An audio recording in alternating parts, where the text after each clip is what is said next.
recording now. For anything else, I am going to hand out the not quite 2 pages that everybody knows. Oh. It's very, very general. You have like 3 pages. She has more than that. Oh. I have to read. No. Well, interesting. Is it double spaced? No. Is that 8 font as well? Font? It's size 11 font. It has normal margins. I was going to say narrow margins. Yeah. If it was narrow margins, that would make it even bigger. Not Yeah. funny, but yeah. Okay. Yeah, that's a joke. Oh, okay. I understood it was a joke, but I thought it was a joke going the opposite direction. Oh, we weren't joking about it being small this time. Oh.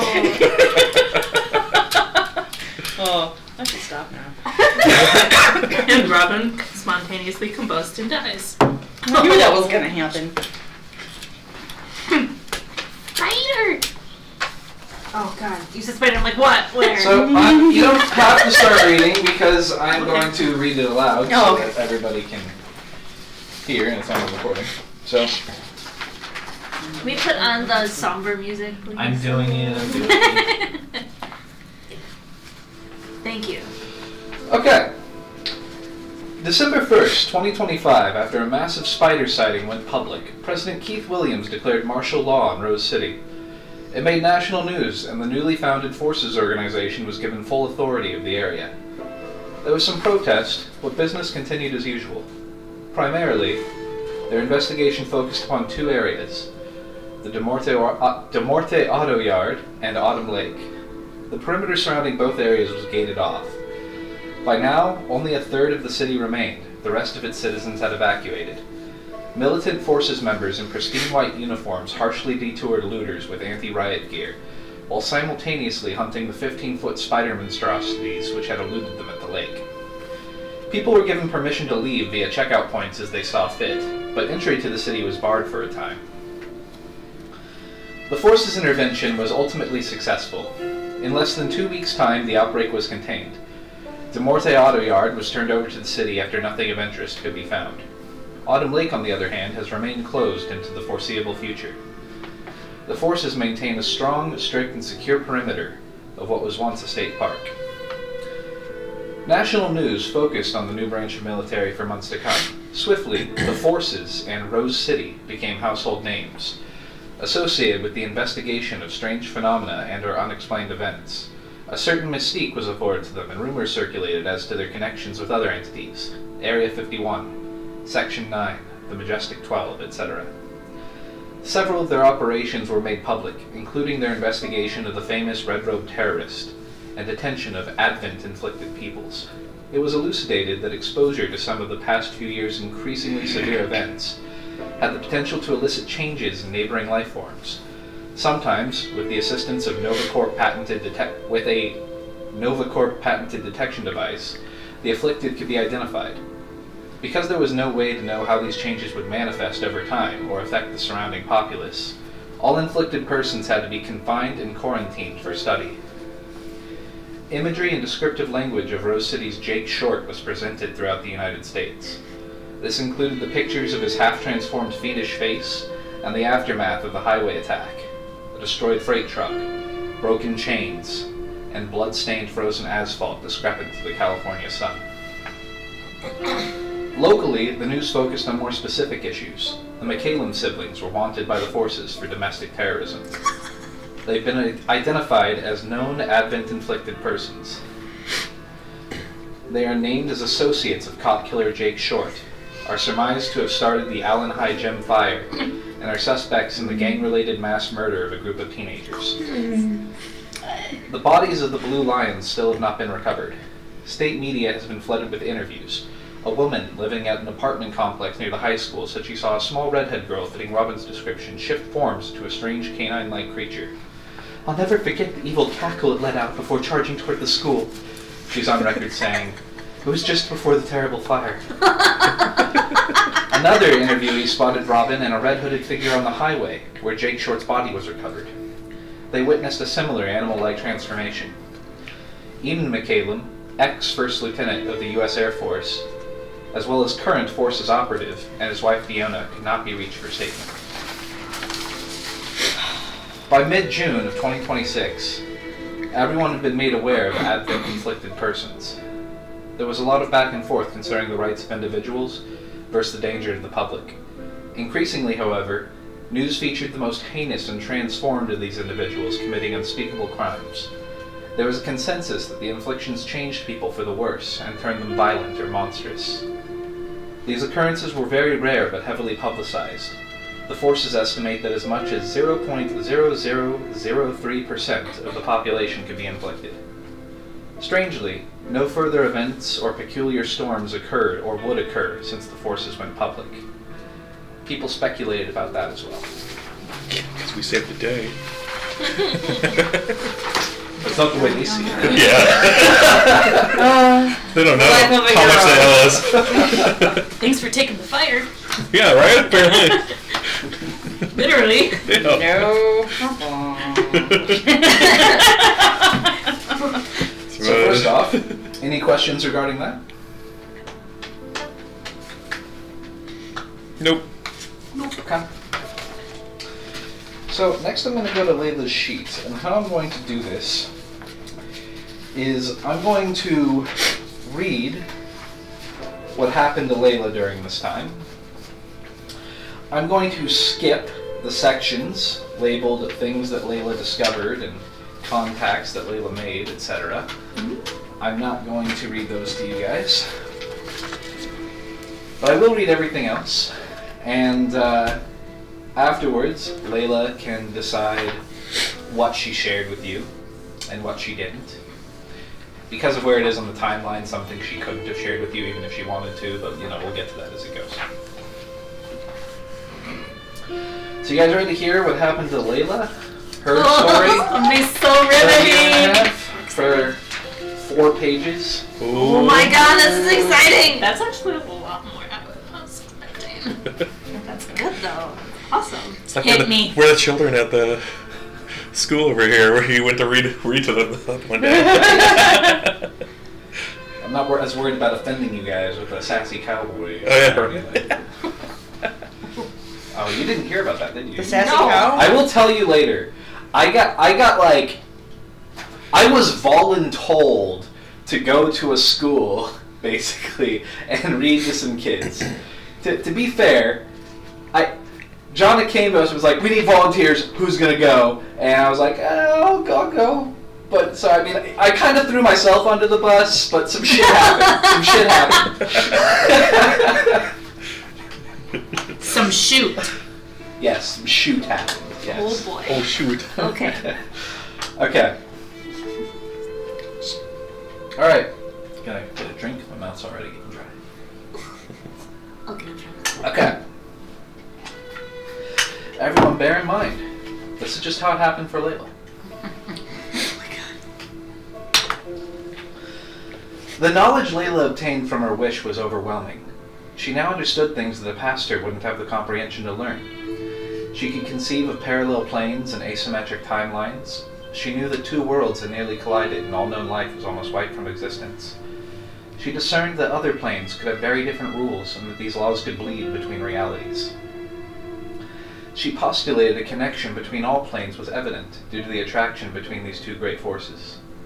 Worse, she understood that she once had a brother named David. An aberration had rewritten her family's history.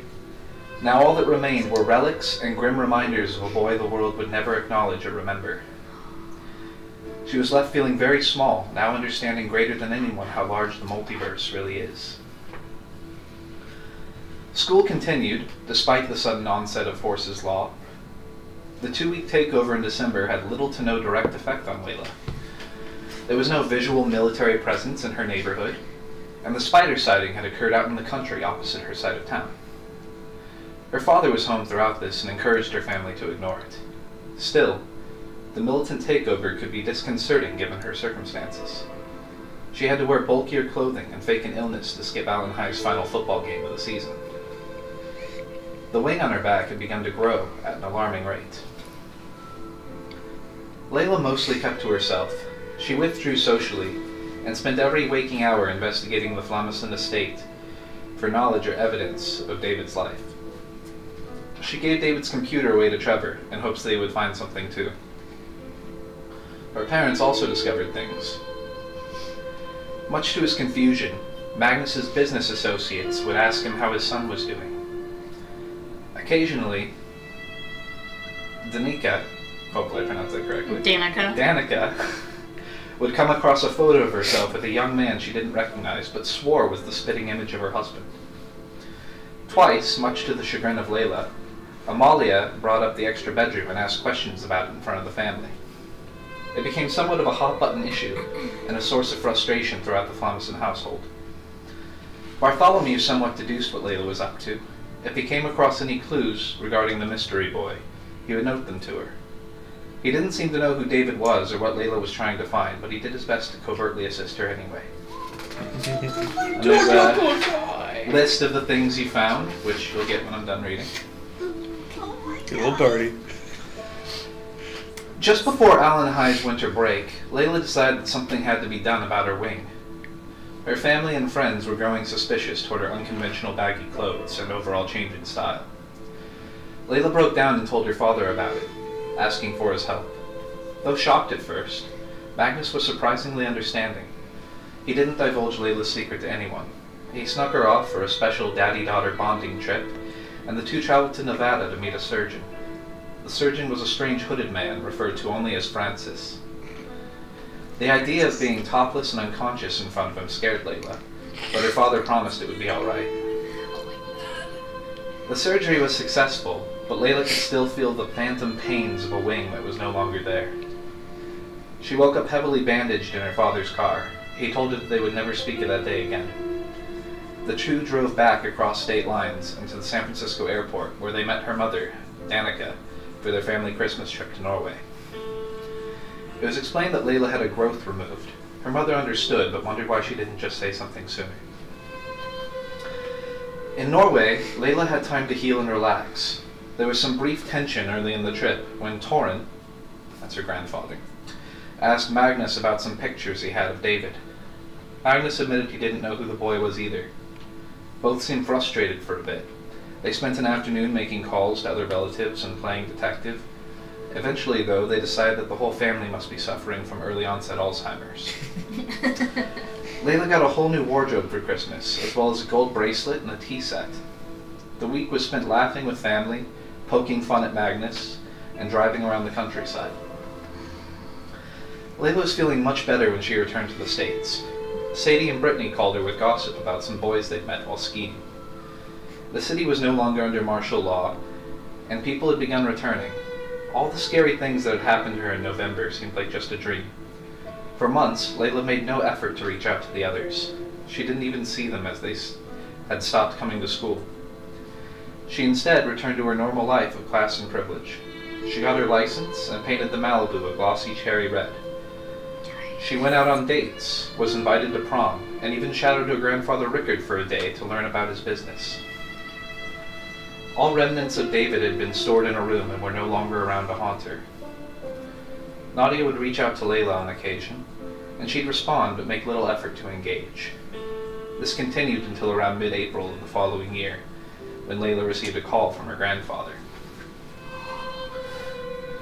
Farfar had called to let Layla know he'd found some more information about her necklace in an old diary. He'd remembered her asking about it at Thanksgiving. He told her that her great-grandfather of many generations ago had gotten into a fight with his estranged older half-brother and taken it. He claimed his older sibling didn't deserve it due to some betrayal. The older brother retorted that the younger was a bastard, second-born of adultery, and that he didn't even deserve the family name. That was why they long ago switched from Skye to Flamison.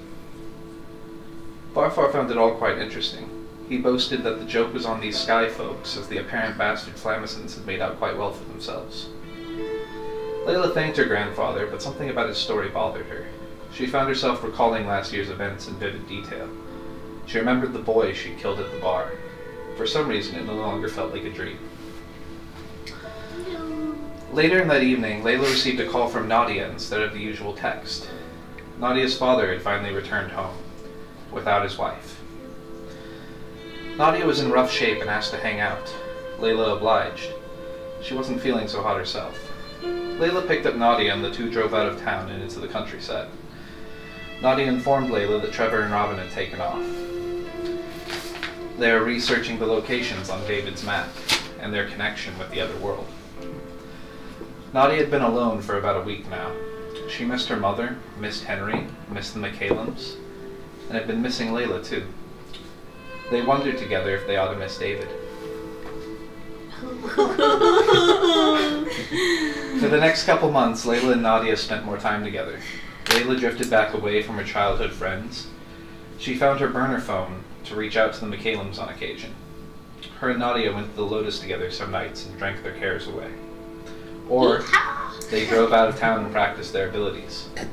They familiarized themselves with their powers. Occasionally they even sparred. Nadia influenced Layla to become braver. Layla influenced Nadia to better appreciate herself. Eventually, Nadia told Layla about her plan. She said she'd been saving money and was traveling to Boston to look for her mother. She said she was going to find out what happened. For the last 6 months, she'd been training and earning money for this purpose. Layla decided to go with her. The two set out in June. Layla's father had recently gone away on business, but she still had to endure the disapproval of her mother. Her cover story was that she was going on a cross-country summer road trip with friends, which Danica believed was grossly irresponsible. Nadia, on the other hand, had no such issues.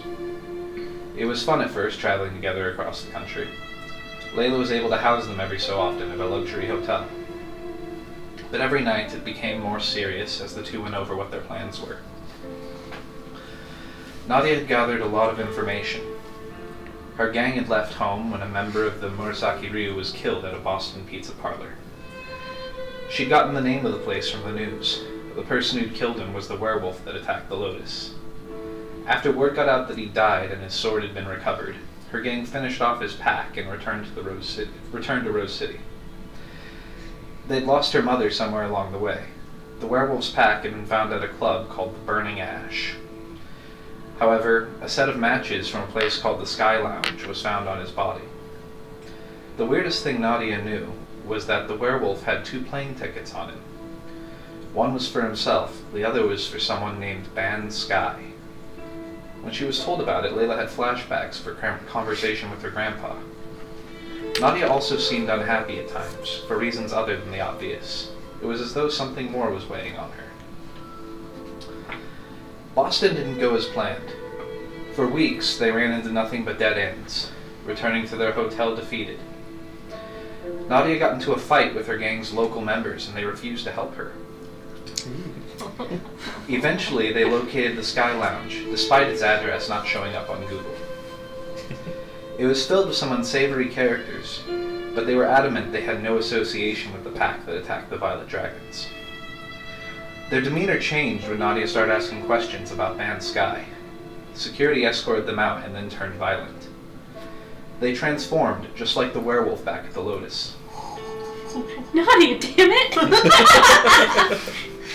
At first there were just 2. Nadia and Layla's training served them well. Then there was 4. They still were able to manage. 4 became 8, and they had no choice but to run. People were shouting in the streets. Nadia shouted for Layla to run ahead. She said she would catch up after distracting them. Nadia was much faster after all. Then came the sirens. Layla watched from the sidelines as Nadia was taken down by the forces.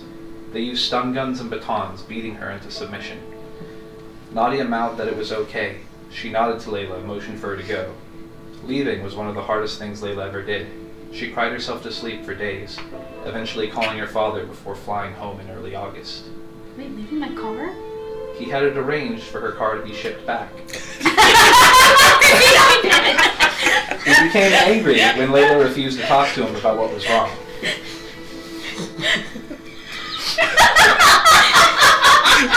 Please tell me you just added that really quickly out No. It was there. Yes. That's better.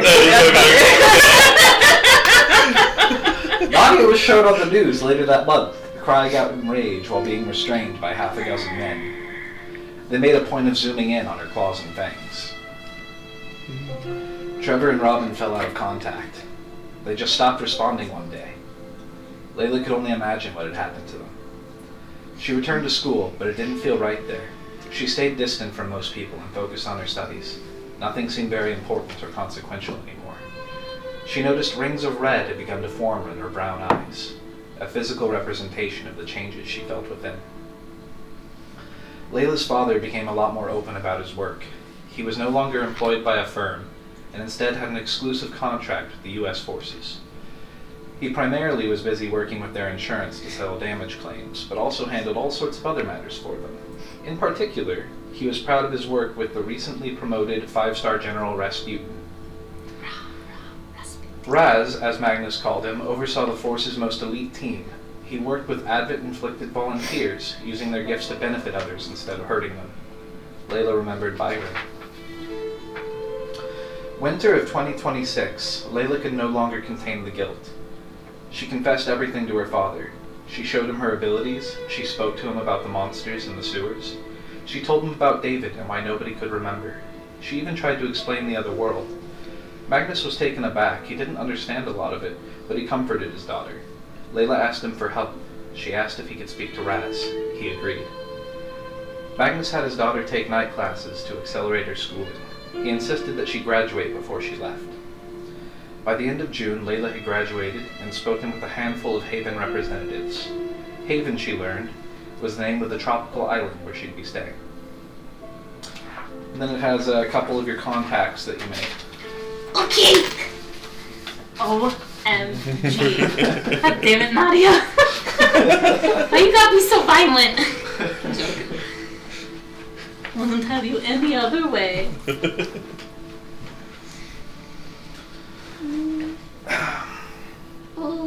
Sec.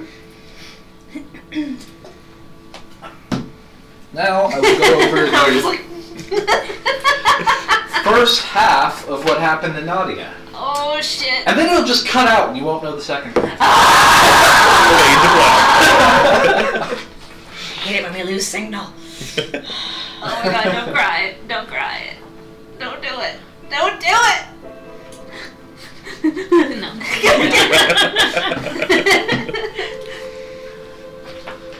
So,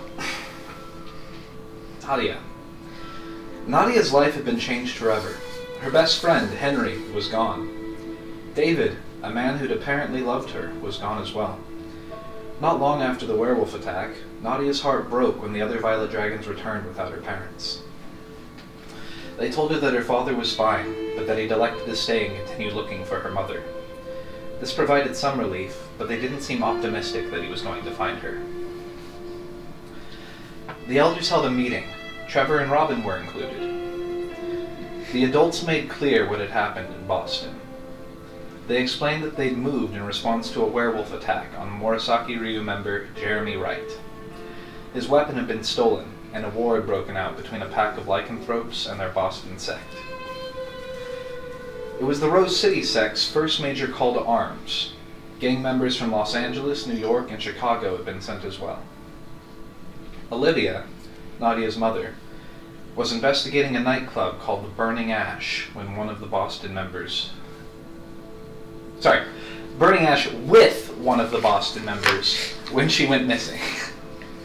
The two of them never checked back in. When Nadia recovered the sword, and Trevor pilfered the werewolf's wallet, identifying him as Raymond Brown, old Gregory went to Boston and passed the message. They were able to connect Raymond to the Burning Ash, track down his pack, and take them by surprise. After mourning the dead and taking care of some loose ends, they headed back home. They felt lucky to have only lost a single member. Other sects had not been so fortunate. Jason looked uncomfortable throughout the duration of the meeting, and Nadia took notice. He had mentioned to her that he was investigating a place called the Sky Lounge when his wallet was taken. The name had also been on a pack of matches which Trevor found in Raymond's belongings. When Nadia brought it up, she was quickly told it had been a dead-end lead. Jason looked away. Nadia could tell this was a sore point. Weeks went by without any sign of Nadia's parents or Henry.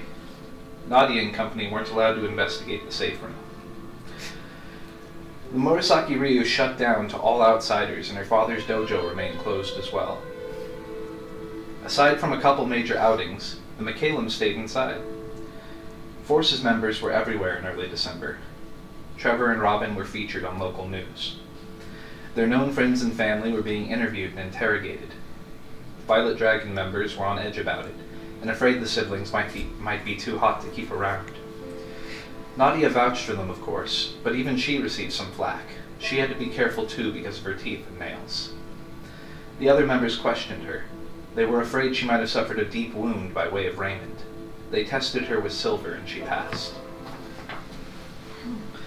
That first week, the McCallums seemed progressively more solemn.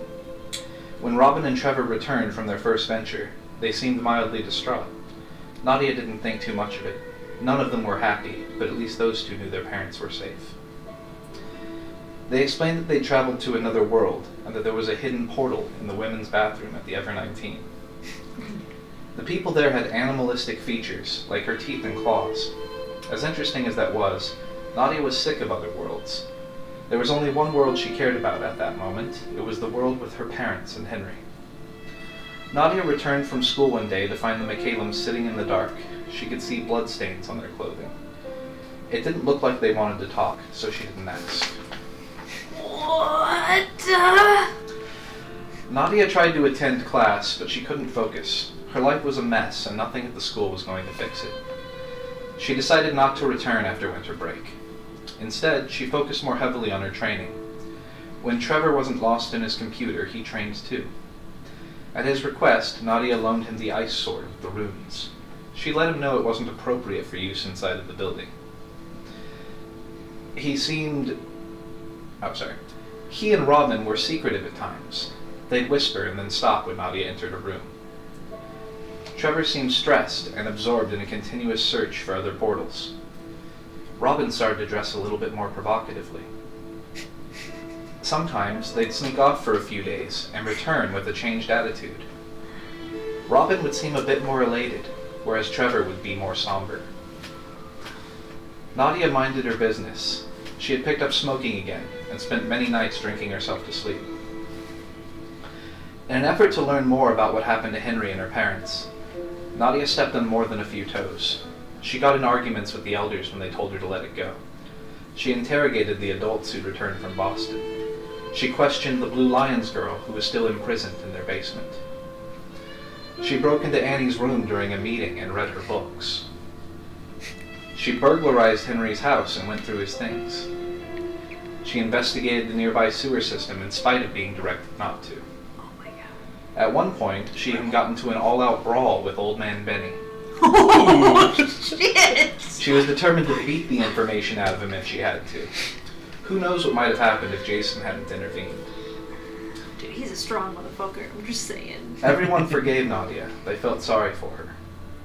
And then I have a big list of clues and discoveries Nadia made, which I'll hand to you. The Murasaki Ryu became more active in general.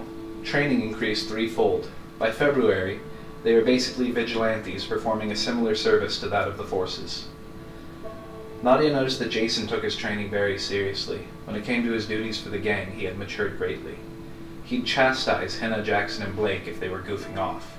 He was especially considerate toward Nadia. He even treated the McCallums with respect. Studies didn't just involve martial arts. A lot of it was learning about their enemies. Nadia was taught of lycanthropes, vampires, demons, and the undead.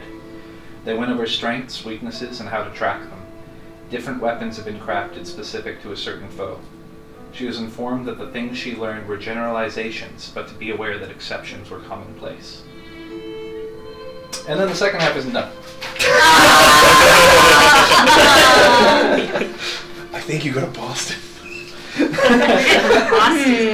And then things don't go so. I do, however, have a list of like 3-letter continuations, which are reminders of the paragraph I need to write. I can read those really quick. So the next parts I need to write are: has a mission, discovers fighting pit. This is the controversial one, which wait until I write it. Loses a fight to Brad Princeton. Oh, she pissed. Goes to the club with Jason. The McCallums leave. Father returns. Reconnects with Layla. Travels to Boston. Captured by the forces. Raz offers a deal. Ah! I'm excited. I can't wait to do this. Page 2 has your list of discoveries.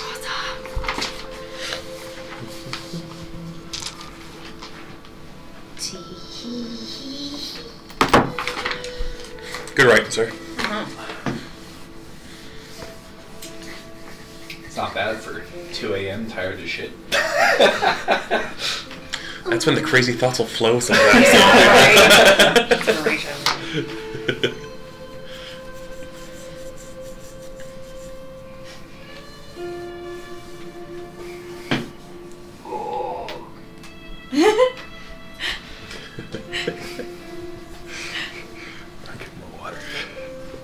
We got trash under the throat? Not yet. She has a plate down here. Are you done with that plate? Yes. So, what do you think of your contacts and findings, Layla? Good? The findings hurt my heart. And I'm ready to meet the two. Okay. Or the few.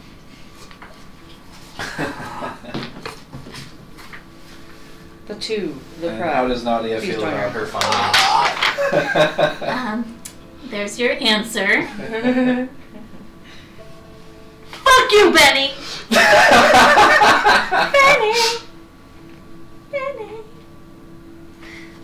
I love his character. Because you love and hate him at the same time. Right. And it makes it the best. And he fucking kicks your ass. Like, he's an old guy. I picture him as, like, this, like, decrepit, like old, like, sassy. Mhm. But then, like, when he's about to fight, he just, like, starts, like, fucking kicking your ass. And it's just, like, out of nowhere. That's how I picture him. Yep. Like Yoda picking up awesome. his cane after an epic, flipping, crazy duel with the Sith. Doing this. I gotta grab my cane now. I really hurt my back doing that. Pull my hammy. Too old for this shit.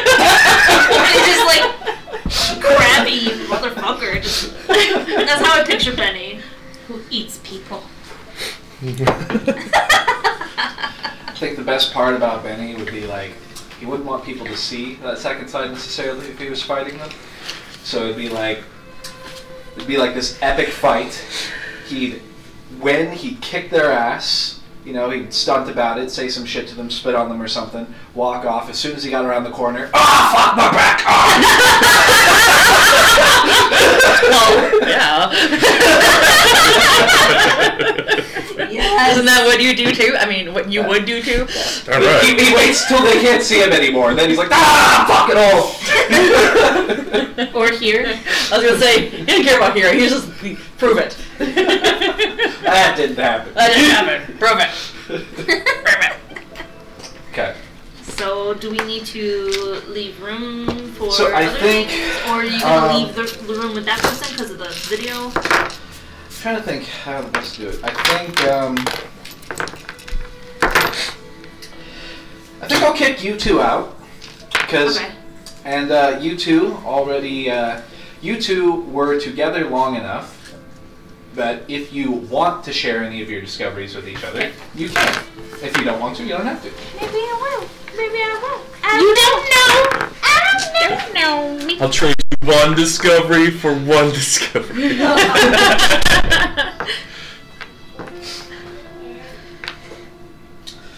So, essentially, sorry, I don't have anywhere near that many details fleshed out for you guys. No worries. Yours are still all like 3-sentence lines getting ready to be turned into paragraphs. Okay. Sure. But you discover a total of 2 additional portal entrances in Rose City. You're pretty sure that there's more. In fact, you're very sure. And, you know, you even have a pretty good idea of where they are. You just can't actually figure out what they are. Sure, that makes sense. One of them you find is in Millerson Farm. It is in the farmer's barn, and a while back he definitely shows you guys. He invites you in. He shows you guys exactly where it was in the barn. He tells you there's like this weird giant fucking portal there, but now there's nothing. And he complains that it disappeared when he finally got people over to look at it. And eventually he leaves you two alone, and you spend several hours poking around the barn before finally discovering a particular door. It's a what is it called? Those like half doors that open like this. Yeah. Okay. Stalls or yeah. You guys find out that the only way you can cross through that portal is if the top door is closed and the bottom door is open. That is the only way that you can get through. Huh. Huh. And then, to make it more awkward, it's only open at the top door. So you have to climb through the top without anything on the bottom to support you climbing through. And you also cut yourselves. You find it's very sharp. If you accidentally try to like step in the gap in between the portal, it'll just slice right through you. Mind the gap. So while the bottom is open, you said, and while the top is closed. Yes. Then you crawl through the top door. But don't touch the edges of it. Can we get a crate? Or a box? Yes, but you find that the crate cannot be directly underneath the portal or the portal turns off. It has to be outside of it. Yeah. Nothing, there can be no barrier. Jump!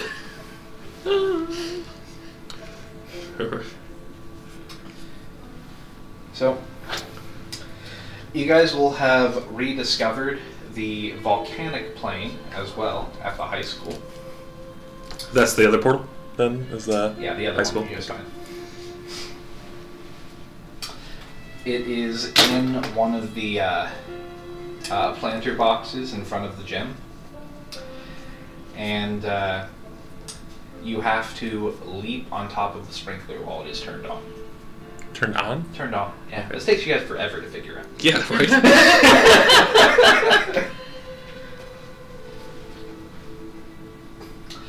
And that one's probably also your most difficult find because you have to like snoop around the high school where you're wanted in front of the gym. You're wanted for burning down. And You know.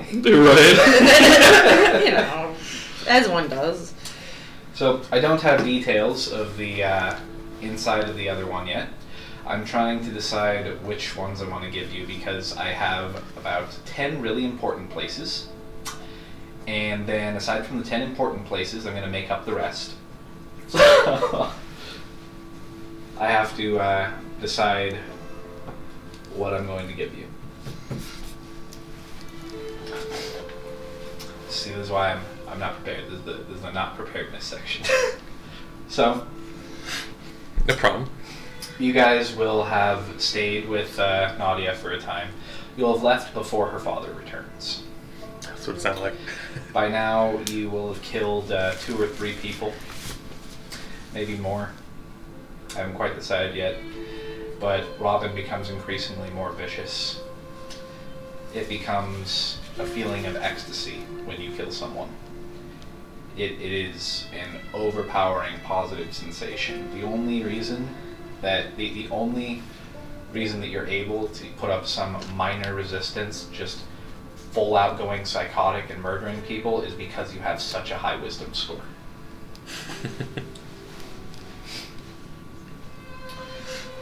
But it is the best feeling in the world, and it's difficult to resist something that feels good.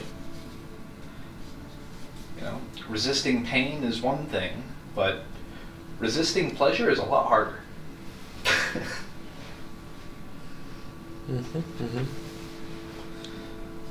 Let's see. You'll be witness to this as Robin becomes increasingly more murderous. I'm also going to need to go over your class stuff with you a little bit. Because we have to replace one of your abilities with Batman. You have to replace Batman? I mean, or you could get rid of Batman. I mean, that's possible too. I don't think you want to do that. Replace an ability with Batman? Yes, just like you no longer get your, in your current subclass, you no longer get your talk to animals and everything else that ability provides. Yes. You got Batman instead. Yes. Same when you switch to the other subclass, you have to replace an ability to have Batman, because Right. Batman is a custom ability. Right. So, give me a second here. Yeah, I was trying to match those up and I couldn't quite determine what the equivalency of that ability was for the other circle.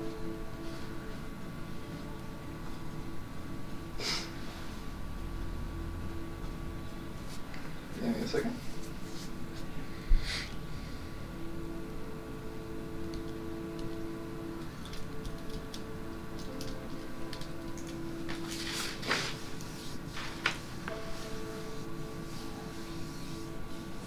I think I'm going to get rid of your ability.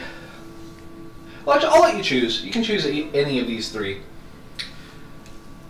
I feel like getting rid of the third one is the best, but I'll let you choose. So, Okay. the first one is Halo of Spores. Mm-hmm.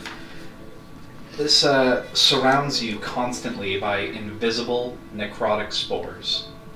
So, you just have these invisible spores of necrotic energy surrounding you at all times that nobody can see. And they're completely harmless until you unleash them on a creature nearby. When a creature you can see moves into a space within 10 feet of you, or starts its turn within 10 feet of you, you can use your reaction to immediately deal 1d4 necrotic damage to them, unless they succeed a Constitution saving throw against your spell DC.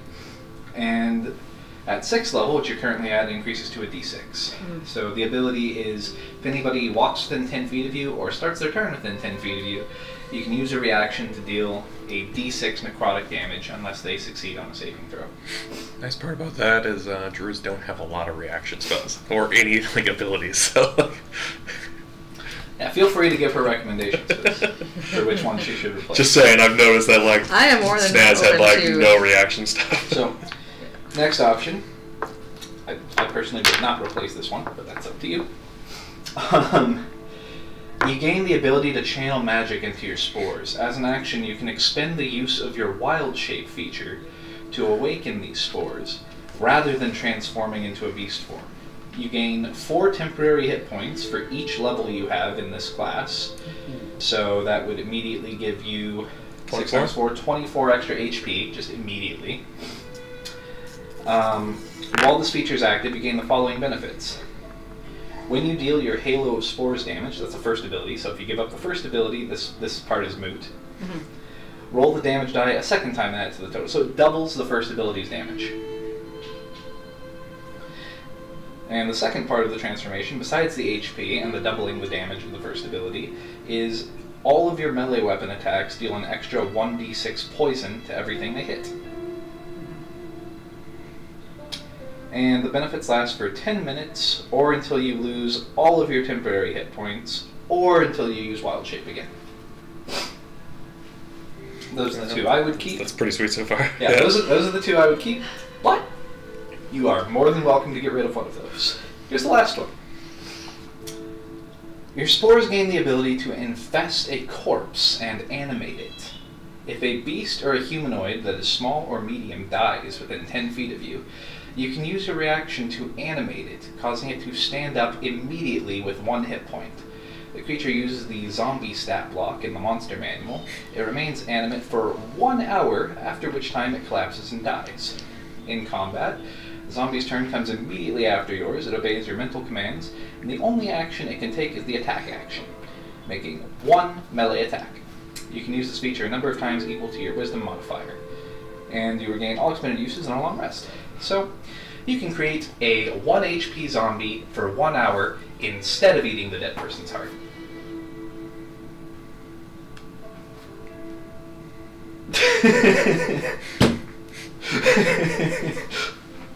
It doesn't say it has to have the heart intact. It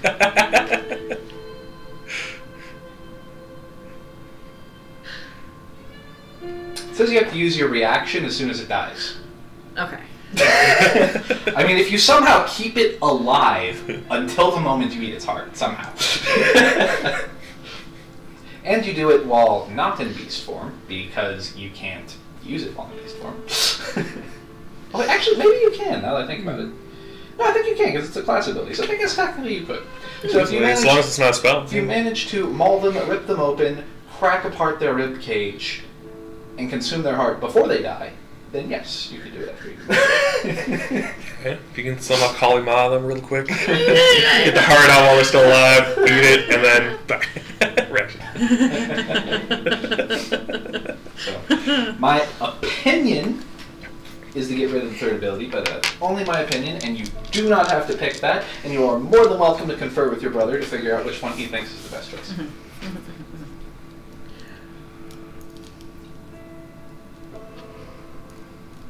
So, which one do you think is the best choice?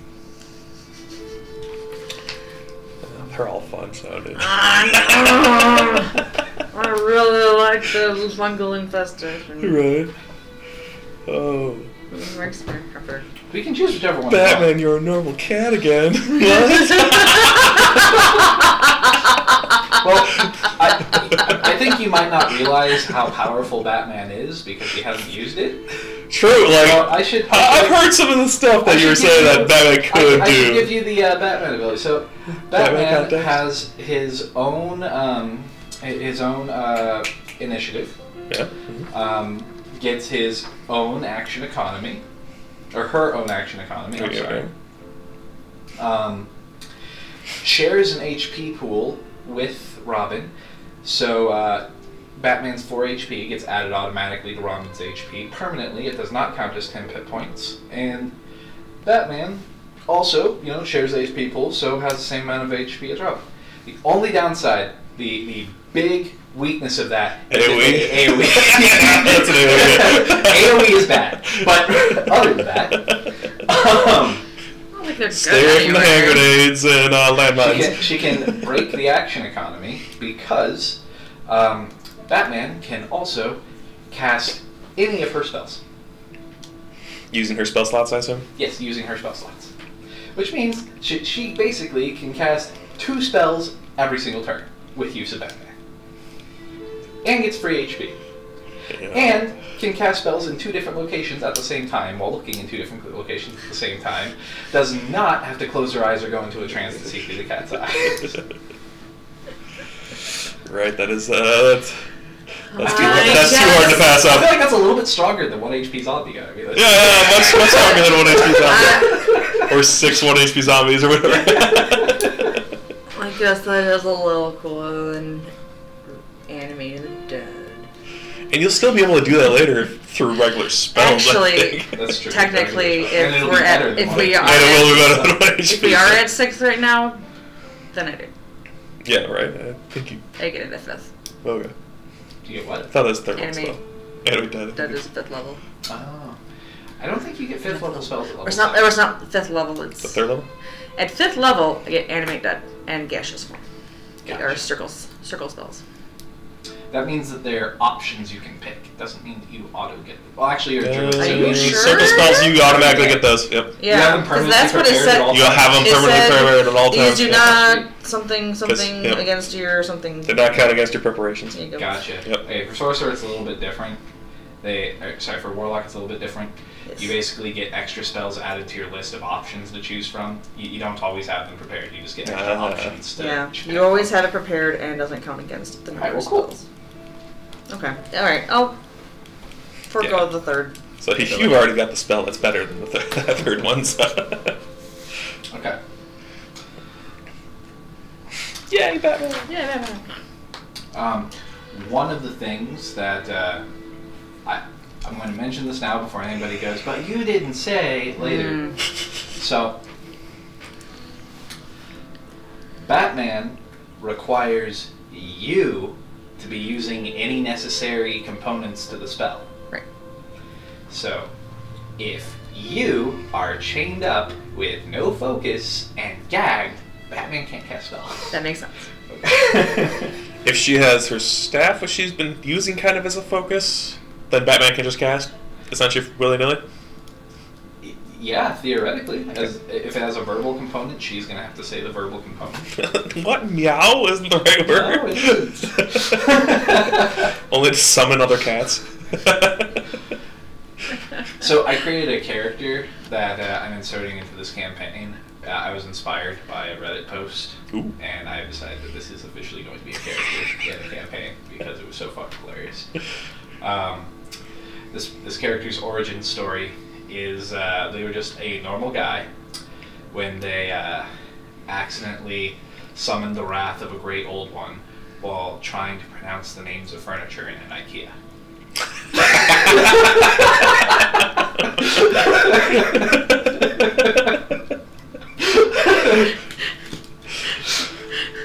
That's not worth the Swedish meatballs.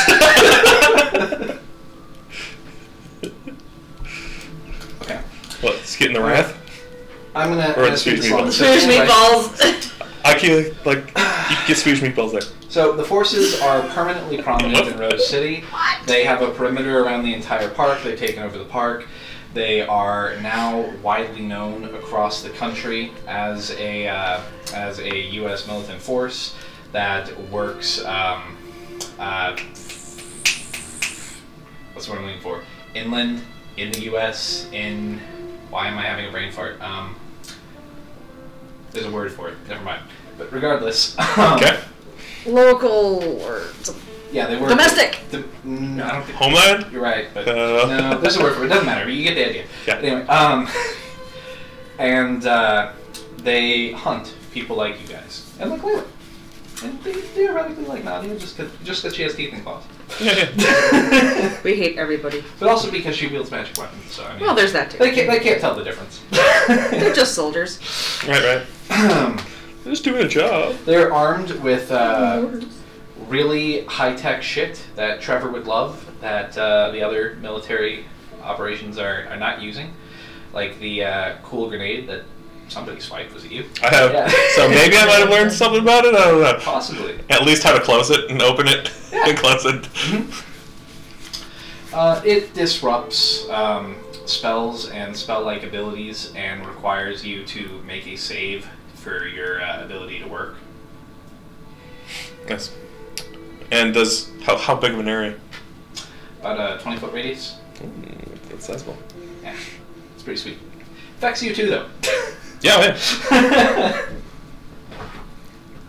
And once the ball's closed, it's essentially off, right? It's off, yeah. Sweet. Okay. Yeah. Good to remember. It's But like it's you harder. should've closed It's that harder ball. to close than it is to open. It's meant to like pop open and start working. So you have to like get close to it. Like, fucking close, piece of shit. So it is one action to open. It is going to be 30 seconds to close. So 6. 5 turns. Say 5 turns. 5 of your turns to close the stupid thing, and 1 action to open. That's where you just run over and pick it up like Get the fuck out of here. Okay. That'd be fun. Like the entire fight, you and the opposing team are just like soccer ball kicking at each other. This isn't hot potato. It can be broken. It isn't indestructible. Just be aware of that. But eventually, you guys decide to go and travel and look for the other portals. There's going to be a lot more information and things you guys discover and everything like that once I finish writing it down. But essentially, at some point, Robin is captured. She snuck away and killed some people while Trevor was asleep, and she got caught. Oh, you. Doing it again. And Sneaking. Old habits. Yeah. and she gets imprisoned, and Trevor spends a few days trying to find her because he doesn't know what the hell happened. He doesn't know she got caught. He has no idea. He just wakes up and she's gone. Right. So he has no clue. Flipping this shit, I'm sure. But eventually, he sees on the news a video of Robin flipping out and like killing police and forces members and stuff like that. Sometime during this time, you guys also run into trouble in one of the portals that you discover, and Robin gets affected by something that causes her to age very quickly, and you break her away from it really fast, but she ages like a full 1.5 to 2 years before you're able to pull her away.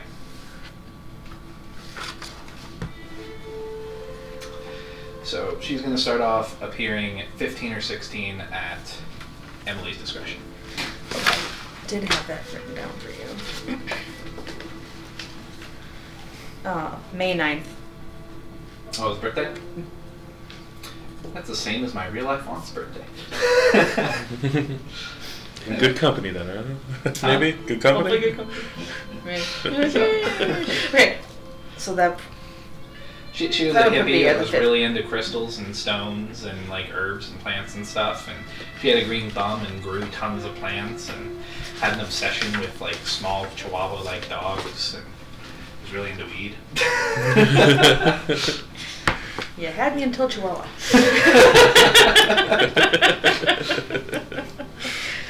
Okay, so that would put like for in the 15 range? 15 or 16, your 15, choice. 16? Okay. Okay. And Robin will have a little bit of mental baggage from that attack because she will have perceived all of the time passing with her just being frozen in place, unable to move for a while. Ooh. Stuck with their thoughts. So, stuck with just her mind for a while.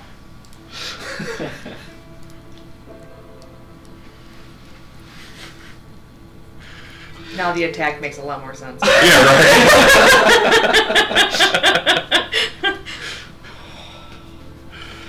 That's rough. That's rough. Trevor, after seeing her on the news, debates for a while what to do. I'm still thinking on this one. So if you want, you can give some input. But ideas I had were that you, in effect, or unconvincingly, take somebody hostage, but nobody really believes you're going to do anything to them. and start making demands for your sister, arguing with the forces. Holding somebody hostage and being like, no, don't cry, I'm not really going to do anything. I'll kill her!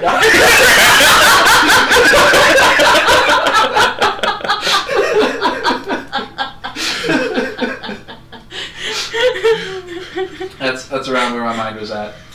The other one was him becoming depressed and just turning himself in and then trying to make a bargain after being in there. But with the ineffectual standoff, he'd have ended up invoking the wrath of an actual elite forces member that had powers that would come and have a fight with him, and then he'd be taken in, and then his father would come to speak with him. Either way, your father would come speak to you when you wanted to make a deal. And your father would send you guys to the island.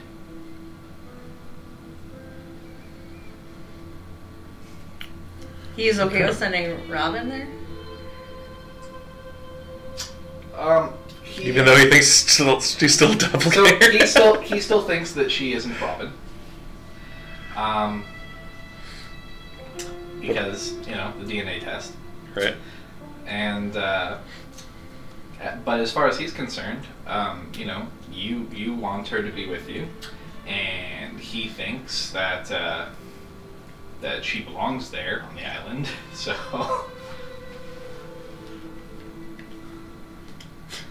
and the island is much nicer than being imprisoned and experimented on. Right. Though, while it does suck royally when you're arrested, you don't get like stabbed with like tons of needles or anything, or get put in some like weird ass like head device or anything like Jake was. So you're not treated as badly as Jake. On the other hand,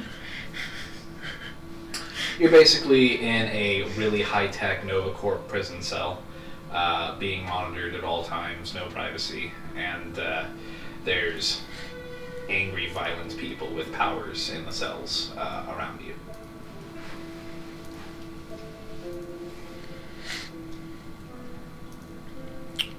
Okay. What would he do? I mean, I think he would try to bargain with Raz first. If that failed, then maybe he'd go on to the... Well, no, they'd just immediately send your dad. You would only get Raz if, for some reason, you weren't able to bargain with your dad. Oh, okay. Raz is a 5-star general. He doesn't have time for you. It's true, but he'd be the one I'd be like reaching out to via hacked emails or whatnot. You'd be asking for Raz or anything like that, and they'd send your dad instead. Be like, he's here to visit you, Raz! And then your dad walked through the door. yo, son of a dad. Oh, Dad.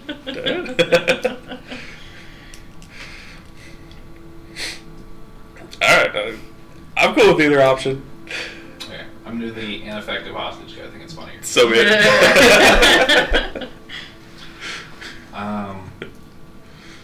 Let's see. So, that's it. You guys will end up on the island. We'll start off with you guys talking to Raz.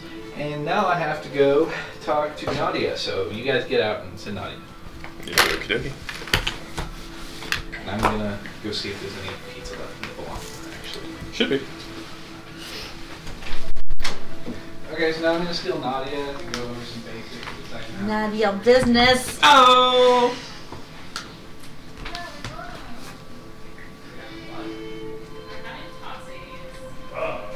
Okay, you definitely had enough time, I'm just saying. We were doing real life talkies. Yeah, not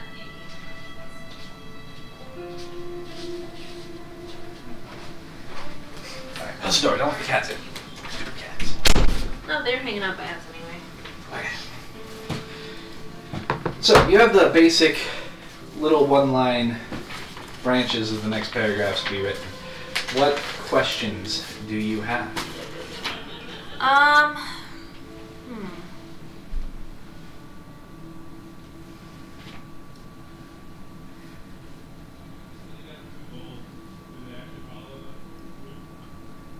Has a mission. What is that? Like, what does she do? You'll be sent to fight a demon that is in the local area. You'll team up with Jason in order to do it. Okay.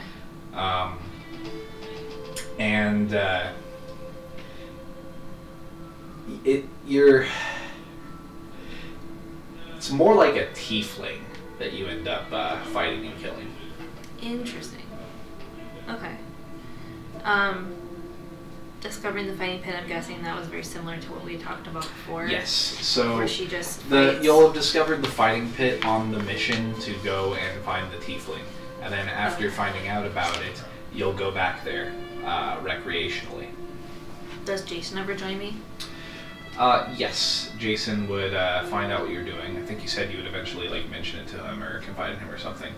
Yeah. And he'd show up there on occasion as well. Okay. You and would... the fight with Brad Princeton. Yeah, you'd meet Brad Princeton there. Is he the at douche one that point. fought his like weird girlfriend or whatever Yes. and like knocked her teeth out or some Yes. shit? He was also he was on the news. He was good close friends with all of the Blue Lions that got killed at the bar. Right. And he was kind of like their leader.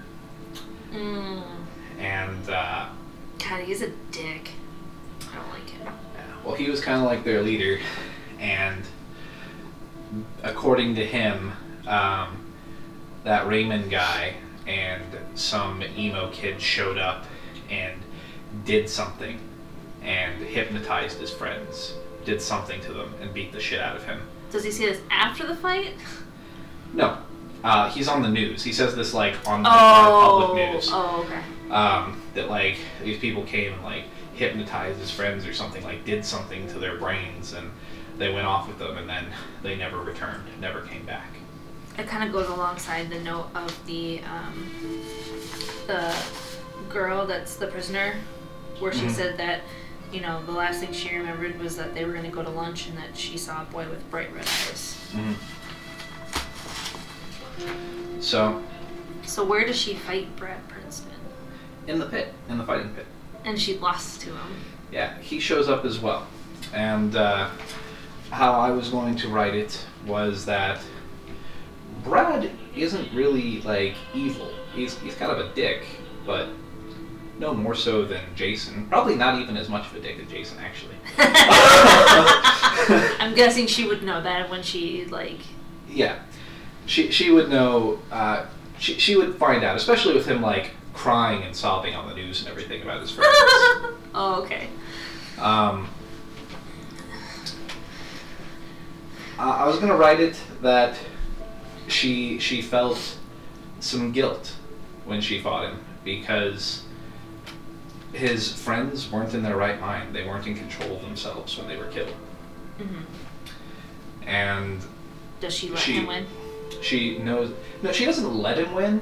But I was gonna write it that like she was psyched out. She felt guilty. She went there to escape and release her anger and fight people and just like take it all out on people. But then she's faced with somebody who's there for the same reasons, but she knows that she's one of the reasons why he's hurt so bad. Yeah. And I was gonna write it that psychs her out of it, that she's taken out of it. She's already inflicted so much harm on this boy, and he doesn't even know it. And that just like taking her out of her, like normal mental state, she chokes and gets her ass kicked. Yeah.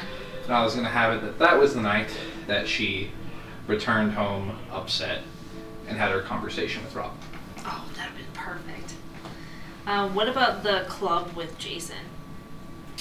So just a random occurrence? Or? Yeah, like after you had that night and everything, and you're feeling really low and really fucked up. You lost the fight. You came face to face with somebody who you basically killed all the people that were family to him. Like they would have done to her. Yes, but they weren't controlling themselves. True. So. I can see how that would fuck her up. And you still have a girl, an innocent girl, locked in the basement. Yeah. So then she just goes out. So, she gets, she needs to find a whole new level of escapism. So she goes out to this party, and it's also somewhat of a going away party for Trevor and Robin, because they went to one party with him as well. So you guys have like a big bash going away party for Trevor and Robin, and you drink your cares away, and you're completely shit-faced, and then later Trevor and Robin take off to go search for these other portals. Gotcha. Your father returns without your mother. He's given up. He couldn't find her, and is he all torn up and stuff? Yeah, he's torn up mentally. Physically, he's mostly okay, but he's very upset. And what would bug Nadia the most is that he doesn't want to give details to her. He doesn't want to tell her everything that he found. He doesn't want to talk about things. And that's when she would really want to talk to Layla. And that's when she would end up calling Layla. Then the two of them would start hanging out, and Nadia would be more driven and focused toward her goal. She'd be earning money at the pit and saving up, and then the two of them would go off to Boston.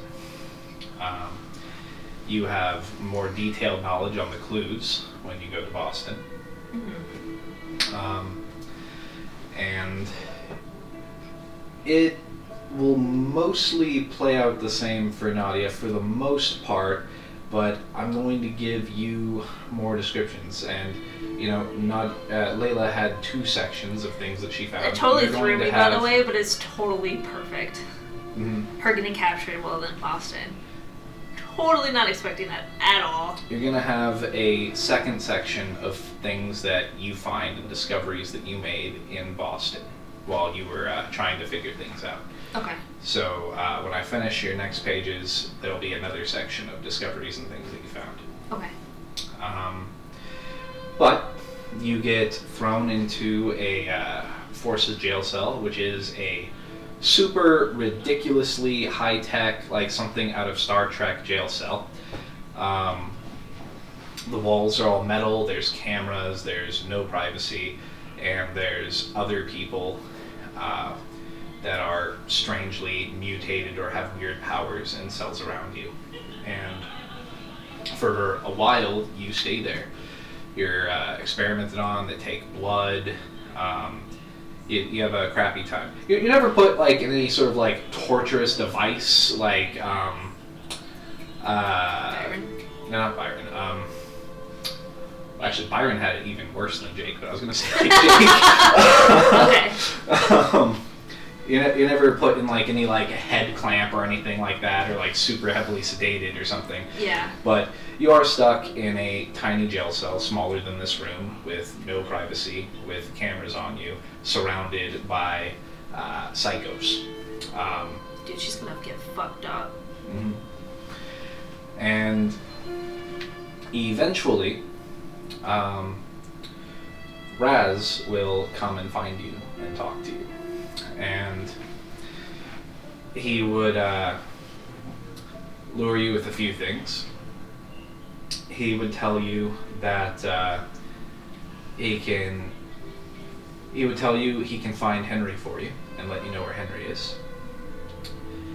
He would also tell you that he knows where your mother is. What? But that he's not going to tell you yet because you're not ready. Oh my god. Oh, what? He would say that, he would say that you're not ready to know where your mother is yet. Whoa. But that if you come with him, he'll train you and he'll make you stronger so that next time you go looking for her, you'll be better prepared. I'll also tell you that instead of a jail cell with cameras and having experiments tested on you and stuff and everything, you'll be on a private tropical island, and that you'll live in a cabin with your friends, and that Layla is there.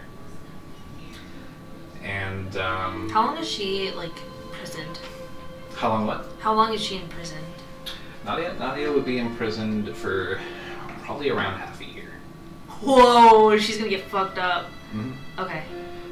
And okay, I need to get myself mentally prepared for this. It's really mind-numbing because you're just around crazy people shouting all the time. There's no fights. There's no prison gang fights or anything because people aren't allowed out of their cells.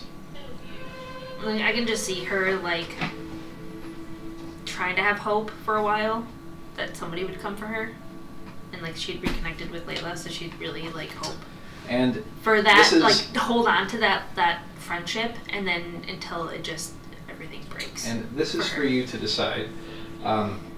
if Nadia has like good behavior and isn't flipping the fuck out like a psycho all the time, they'll give her books to read, let her watch the local news and stuff like that. I mean, she's not gonna have like flip out, but it's like in her internal self. I think she will become Basically, either void of emotion of some sort or be.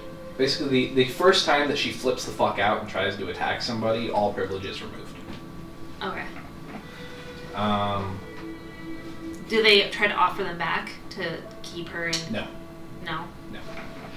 Though, do they tell her this? No, but how you act during like the first week or two isn't really held against you. Gotcha. And Raz explains that you will get a $4,000 a month salary, just flat rate. Jesus. That you will have. You'll be able to spend a large portion of that salary to go and visit and have shore leave and go where you want to, but that you're paying for the flights. They're very expensive. He's not shuttling you anywhere. Mm-hmm. But you are allowed to, on occasion, leave. So long as, you don't go on a murderous rampage or anything. She, I think, would ask, like, what's the catch? For all these cool benefits, what's the catch? The catch is that you work for him and you do whatever he tells you. I think she would jump at the chance to get out of there. Okay. So he would bring you, and he would give you a phone as you guys were leaving, and he would have dialed a number, handed you the phone, and you would have immediately got to speak with David, who would have picked up and have no idea why you have the number. David? Not David, I'm sorry, Henry. I'm sorry, Henry, not David. I was like, what? I'm sorry. No. Sorry, my bad. Henry. Oh man, Henry doesn't seem as cool anymore, damn. I mean, Henry is awesome. Like, that's good. Like, I think she'd be really like, she'd be like, is this really Henry? Yeah. Like, he'd have to like tell her something that she would know it was him, just from all the isolation. Well, it would take a little bit. There'd be like a little bit of back and forth because he wouldn't believe it was you either. Yeah. So crazy. When you said David, I'm like, you that from the jet? No. What? That would be the coolest turn of events, dude. No. Sorry. Whoa. Sorry, but no. So, he would bring you to the island where Layla would have been for a few days. Okay. So I was the first captured. You were the first captured, yes. But you're not the first to get to the island. Layla is. Right. And no, I wasn't expecting to be the first to the island. He said friends, so she assumes that everyone else is there. No. Just Layla. She doesn't know that. Okay, well, Robin and Trevor arrive after you guys have been there for a couple of weeks. Okay. I think I broke your chair. It's okay. Did the wheel fall out? No, I was dinking around with one of these buttons and I accidentally pulled on it and it's starting to come out. Oh, I'm trying to push it back in and So. it's bothering me. I fiddle when I'm like... It's okay. Just like secretly switch somebody else's chair. What did you do? Okay. So, any other questions before I go get others? No.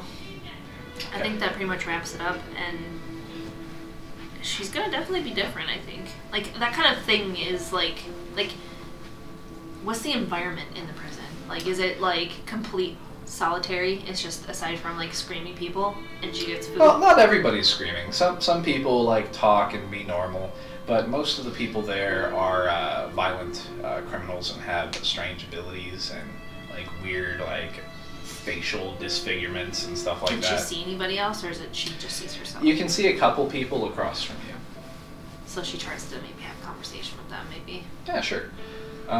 Is that allowed, or do they tell them not to talk with each other?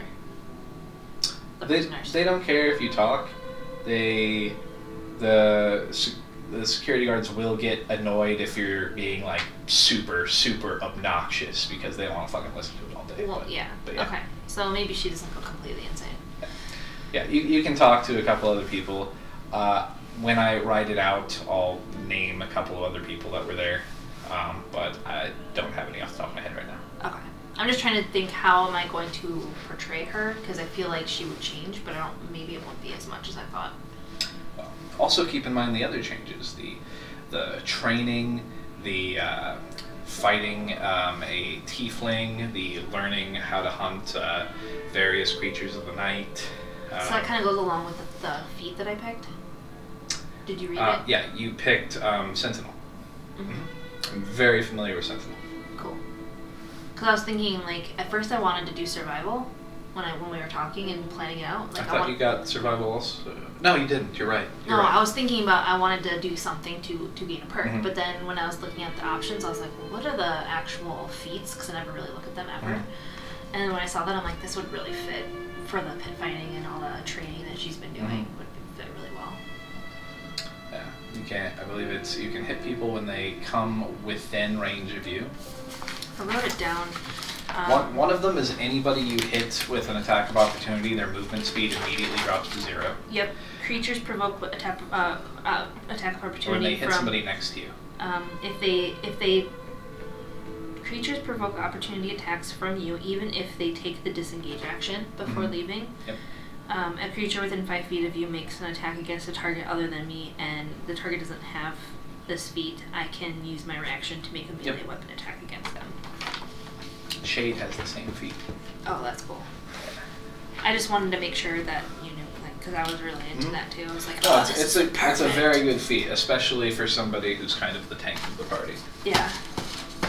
I was like, I could see her, like, getting all kick-assy. Alright, guys, come in. It's finally time.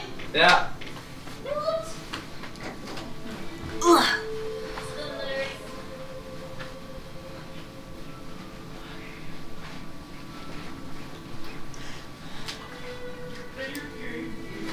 Don't let the cats in. Don't let the cats in. Are they standing at the door? No. No, but if you leave the door unmanned long enough, they will come through. Don't let the cats in. Bubbles! No, I'm joking. She's gonna be like, what? No, we actually really pissed her off. It was really funny. Yeah, Okay. I couldn't piss her off as much as you guys did. I tried grabbing her little feetsies. Dude, she was. Alright, everybody. Oh, shit. Layla was the first to arrive at Rasputin's Island. Oh. Oh, I left my sheet out there. She was there for about a week before Nadia arrived. Speaking with Raz, Layla was able to have him find Nadia and speak with her, offer her a deal, and bring her in.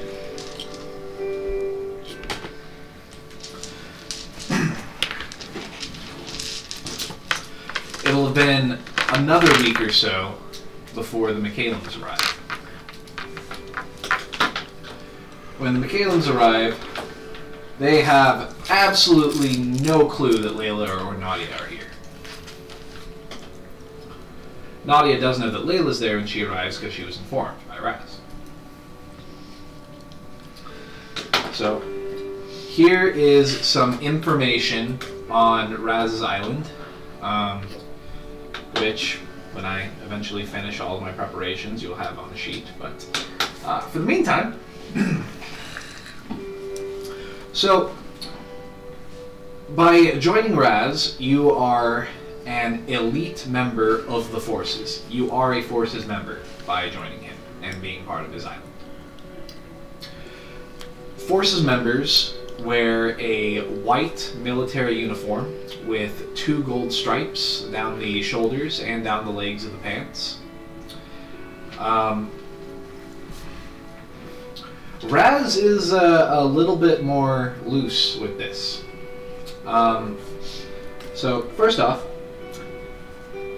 Raz has a tailor or something hidden somewhere, but he will allow you to wear pretty much literally anything you want. Like, period. Almost anything you can think of, he can have made in the color white with 2 gold stripes down the side. Let me finish. So, when I say anything, I mean you guys will see some ridiculous outfits See a onesie on this island. Yeah, you might see a onesie. You might see some idiot going around in like a bunny rabbit onesie that has gold stripes down the side. Jesus. Like, most people are not idiots like that, but there probably is one. That's the one you gotta watch out for. There's something wrong with her. Oh, it's a her sexist. There. You just heard that. her. I heard her. Oh, Anyway. you guys are all sexist. So anyway, this includes white shoes, but he will make anything: sweaters, blouses, skirts. You can just imagine when Byron showed up having some stupid white fishnet idea where like some of the fishnet's gold on the sides. Like anything is possible. Now, with that in mind, he requests that you adhere to this. He's much more loose. He's not making you wear the full militant uniform. He just wants you to wear the white with the gold stripes so people know that you're forces. That's what he requests. But he doesn't enforce it. He does not enforce it at all. So if you decide that you are not going to adhere to his request, he is not going to do anything about it. Y'all with me so far? Yes. Mhm. Right there Okay. with you. Next up, when you arrive, you are given cabins on the beach. Log cabins that do not have electricity. Now I don't like it. They do, however, have running water. Okay. So, but they don't have toilets in the cabin. You have to go to the public restrooms. Do the public restrooms have electricity? They do actually, yes. Okay, that's good enough. Do they have Wi-Fi? You're right. They do not. There is no Wi-Fi on the island.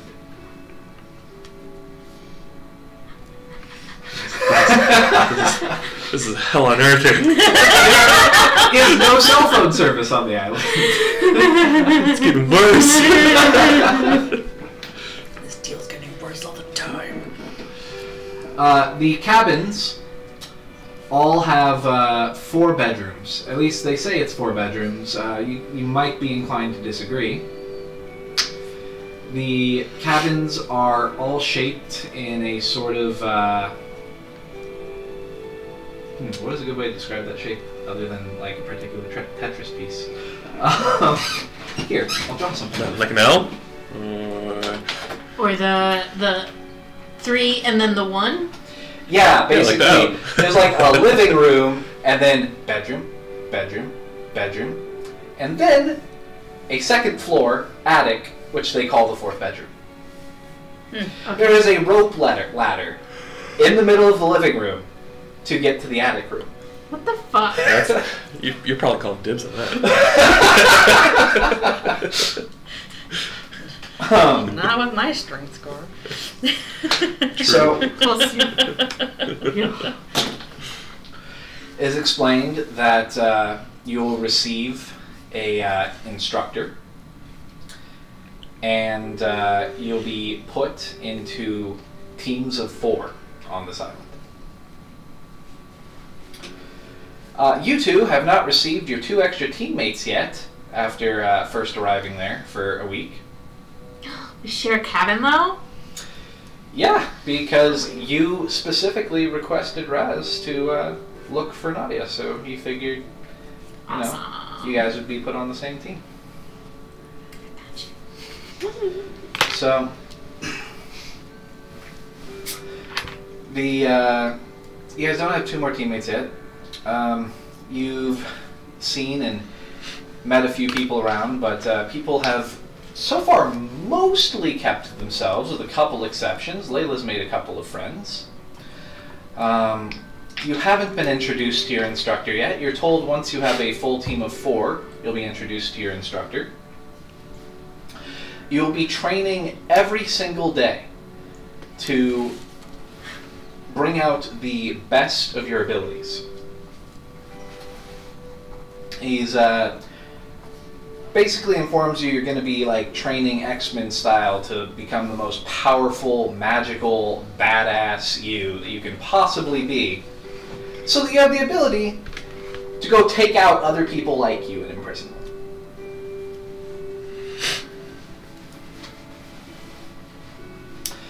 You'll all be given a $4,000 a month salary,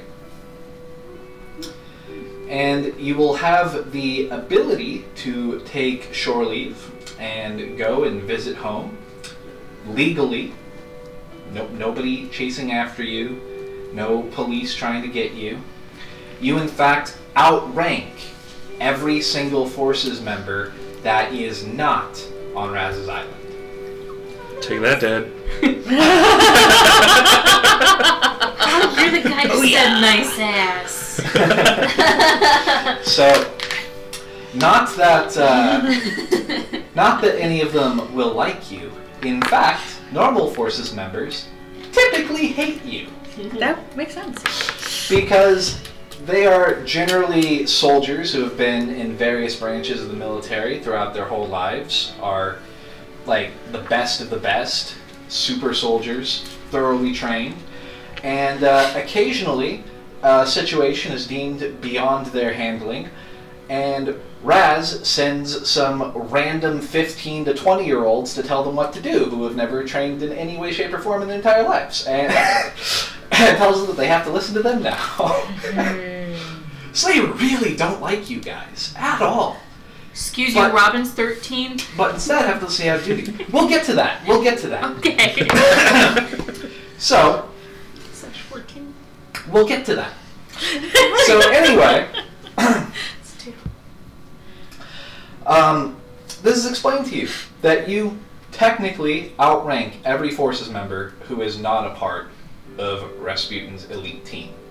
As such, you guys are given something to, show off that rank, which is everyone in Rasputin's Island is issued a coat as a symbol of their status.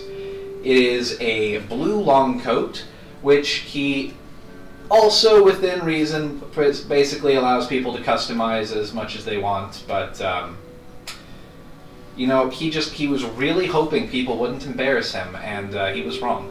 But it is a blue militant long coat. Think of a cross between.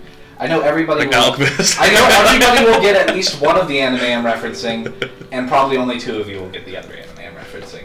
But yes, I was going to reference the State Alchemists, sort of like a cross between that and the coat that Ryuho wears in Scryed. If anybody has seen it. Holy God, that was so long ago. I don't remember what that looks like. Don't believe I have. Well, you guys have Google, but not in the game you don't. Only when we're on vacation. Yes. So, getting back to that, you guys are allowed shore leave on weekends when you do not have any sort of mission or instructions, or you aren't being punished for something. You are given shore leave, which can be taken away from you if you're ridiculous. If you go and visit Rose City and steal a bunch of stuff and kill people, you're probably completely kicked off the island and executed. But okay, so don't do that. As long as you are a reasonable person, you will be allowed shore leave.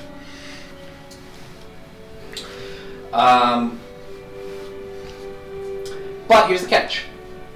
He will not pay for you to be flown to the United States. And you are on an island off the coast of Africa. That is the closest continent. So, it is up to you to use your $4,000 a month salary and give it back to him if you would like to pay for him to fly a private plane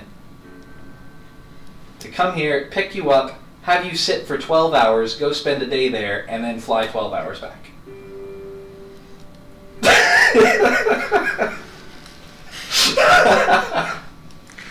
Okay. So, but that option is open to you. And how much does that typically cost? Typically, groups of what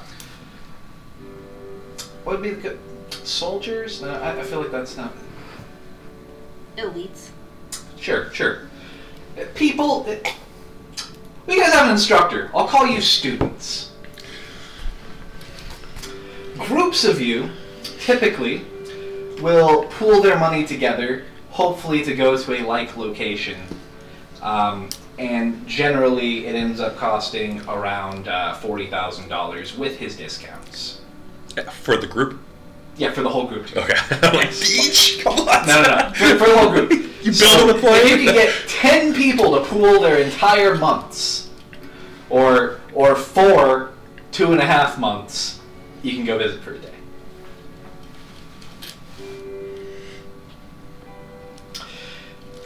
Also, though, typically, if they need you to do something and you are sent to take care of something, they give you a mission in the U.S. You know, it's sort of like free shore leave. You just don't always get to go to the place you want to. Let's see. Incentive pay? Hmm? Any incentive pay? No. No? No. Okay. Volunteer for this particularly nasty mission?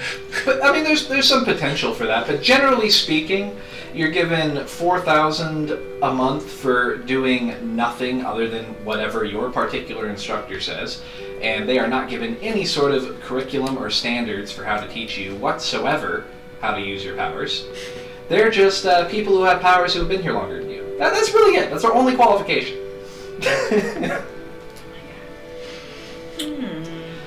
And it is also explained that this island is in the center of what was the greatest event on record. Event referring to the storms, like over Byron's home, like the one that pulled you guys into the volcanic landscape. The largest storm occurred at this location, latitude 0, longitude 0, off the west coast of Africa. And so this island, you're informed, is completely filled with weird, strange shit. It is a huge island. There is a forest, and you can see mountains in the distance from the beach where your cabins are located.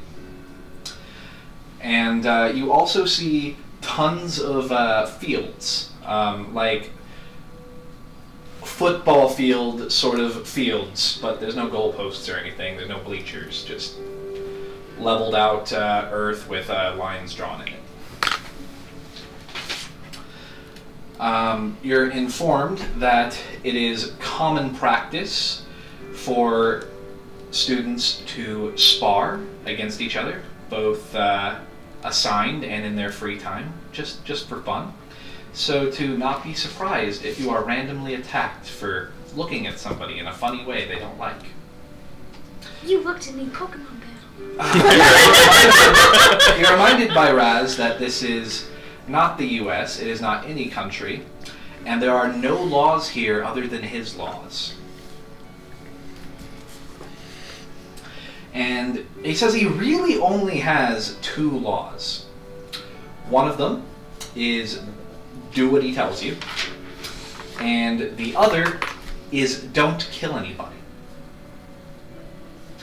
He says you will be very, very severely punished if you kill anyone.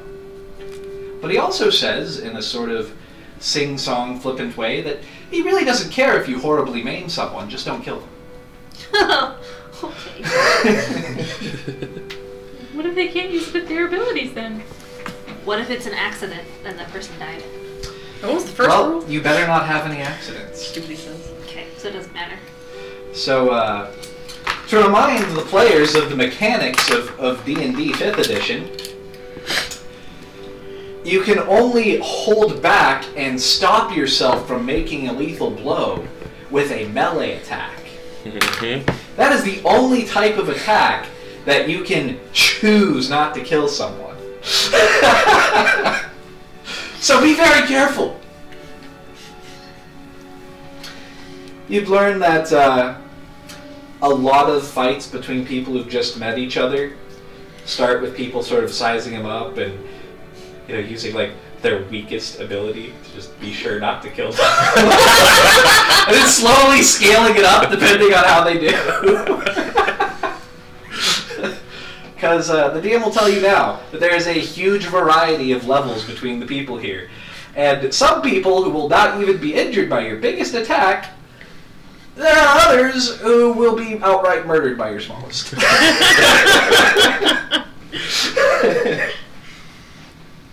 Okay. Well, hopefully those ones aren't the ones that are picking fights. Hopefully.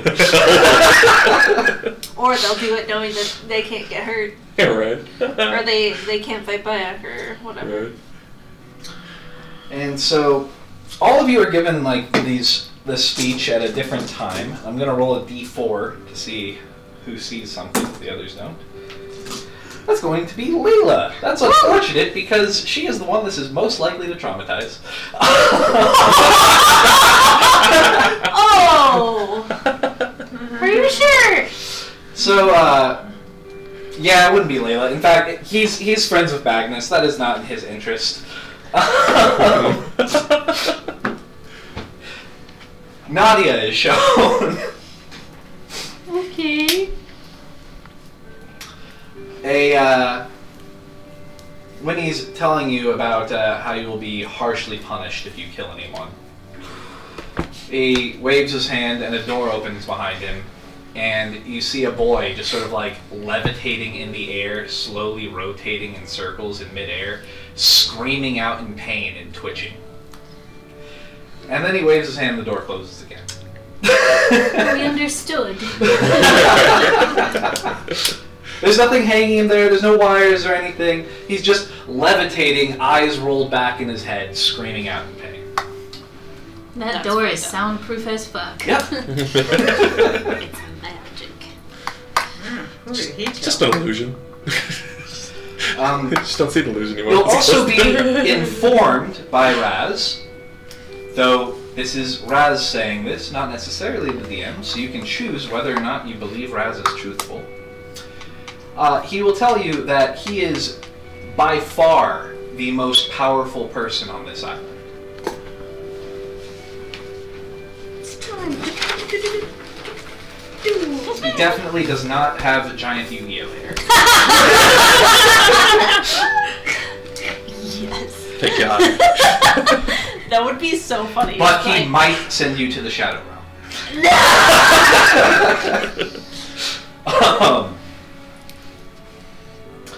So, the McCallums will be reunited. Your father will come to visit you, Robin, when you are imprisoned. And will tell you that he's getting you and your brother out of the prison. And tells you that you're going to be sent to an island, a tropical island, with his colleague Rasputin, who he says he hears you may be familiar with. He says it kind of confused, like he heard it through the grapevine, but is really confused about it. Oh, Haven? That would really surprise him. He's like, yes! Now he's really fucking suspicious of you. He knows you're not his daughter now.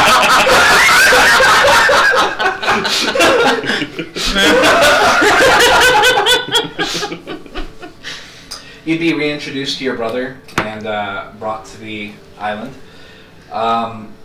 You go off the plane. All of you guys, when you first arrived via plane, would be brought to Raz's office, which you take a staircase up to his small office on the side of a much larger building, which inside you see is a more modern Roman Colosseum-like thing, as well as a huge library, several classrooms, a much, much nicer living quarters for the instructors. It has electricity, but no Wi-Fi. That we know of. You're right. Trevor's saying that, like, I knew I should have taken the, like, Wi-Fi spell. That would have been an awesome spell. Right. Just conceptually. So, Can I get that spell? So, there is also a large cafeteria that is not attached to that large building, but is near it. And this large cafeteria, when you guys first visit it, you guys are, this probably weirds out. Actually, you guys decide whether or not this would weird you out. It would weird me out, but maybe for some reason it wouldn't weird your characters out. So there are 3 young ladies that stand behind the lunch counter. No matter when you go there, if somebody decided they were going to wander into that building at 3 a.m., the 3 lunch ladies would still be standing there. At like all points in time. They never seem to leave. Ever. And they're not robots? They are not robots. If you have some sort of ability that senses robots, no, they're not. I mean, like, talking in their heads. Oh, they can talk back. Okay. Yeah. In your head? They'd be a little bit put off and confused by it at first, but then they'd be like, I see weirder shit here. And Yeah. So, but the real weird thing is that you don't see any food. Like, there's a kitchen behind them. You can see the door that goes to the kitchen. You don't ever see them walk through it. And there's no food out on display. When you walk up, they say, what would you like to eat? And we'll just roleplay through that. Let's see. Nadia, you first arrive. You go into the cafeteria. You're confused. You're looking around. There's some people eating. You walk up, and there's these 3 ladies standing at a counter with nothing on it. You go, what would you like to eat? They just smile at you.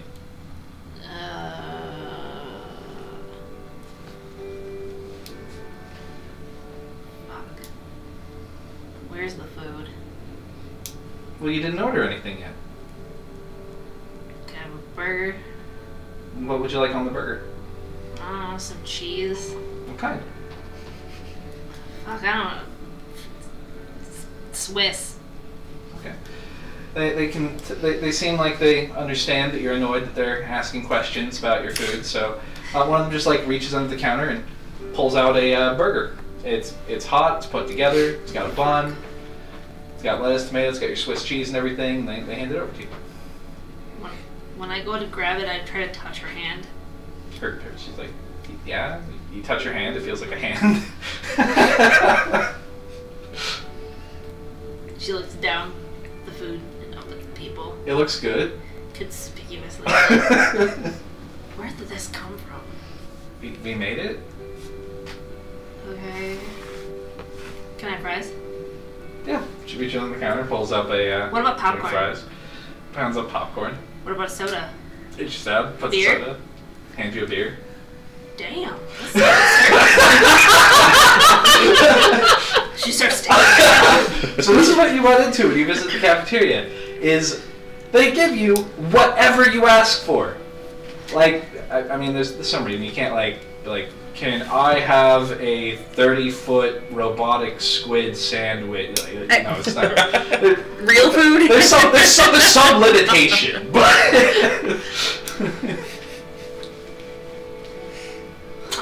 Can I have the blue milk? But Only taken from the source. that's what. So, Layla, you're there the first few days, and it is heavily recommended to you that you don't stray too far away from the cabins. You're told that the forest is incredibly dangerous, that if you go too far out into the ocean, that is dangerous as well, and the students, they could be dangerous. And so it says, I recommend waiting for Nadia and whoever we select as your 2 other teammates to arrive before exploring too much. But still, of course, you run into your contacts that you made and you have listed there, and you're able to socialize with them. The younger one mentioned there comes over every once in a while and helps you set up your room. I imagine that you brought lots of random stupid rich girl shit, which you're able to deck your room out with. Yeah, of course. The rest of you don't have a lot of shit you're able to bring. But they do give you back your weapons. I was just interesting. Because I'll say she went to Boston loaded. She didn't know she was going to encounter They her. give you any personal effects that you had on you back. Including my jacket. Yeah. Okay. You might be a little bit damaged from, you know, the batons and the like. True. But still. Question. Mm-hmm. Do the new fancy jackets have any kind of thing on them? Or are they just plain clothes? They have gold stripes down the side. I mean, like, they- do they have, like, an AC boost or any, like, special... Are they magical? Oh! Because No. my jacket is cool. No, they don't provide any armor benefit. They're just for show. That's such bullshit. That's But you can have bullshit. your uniform tailored, so, you know. This is bull. Well, as I said, he does not enforce the uniform rules. And there are only two real Can her benefits. undershirt be, like, white with silver stripes on the side or some shit? Or gold stripes or whatever, and she just wears a leather jacket? Yeah, Like you there. could very well do that. There you go. He wants you to wear a white top, white pants, and white shoes with gold stripes.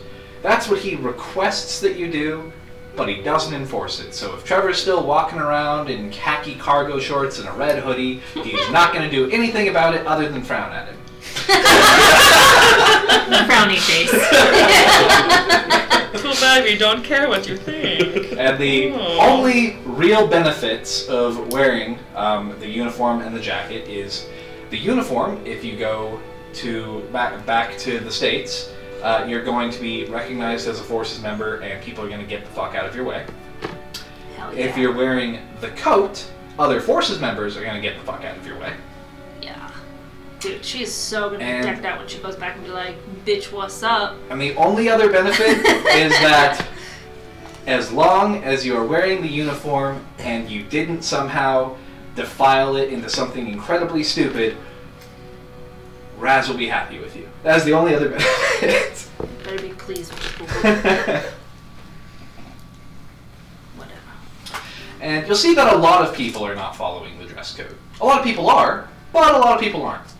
It's probably like 60-40. Probably like 40% of the people are in the dress code, and only like 10% of those 40 are wearing it correctly in the standard, like, issued uniform. Some people have bits of it. And then there's like 60% just wearing whatever the fuck they want and they don't give a shit.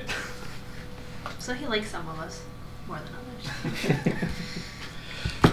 And yeah, so how this will go down is you will first get reintroduced to Layla. Layla, you are expecting Nadia. And Nadia, you don't know that Layla's about to be through the doors of the cabin you're walking. You know that she's here on the island. But you're told that you're going to be introduced to your first teammate. This is the person you'll be working with when you're sent on missions. And they point out a cabin to you, and you open the door, and the living room has one couch and anything you brought with that you put in the living room instead of your bedroom. Well, no electricity, so... There's a nice TV, you just can't watch it. There's a very large TV-shaped paperweight in the It's the black channel.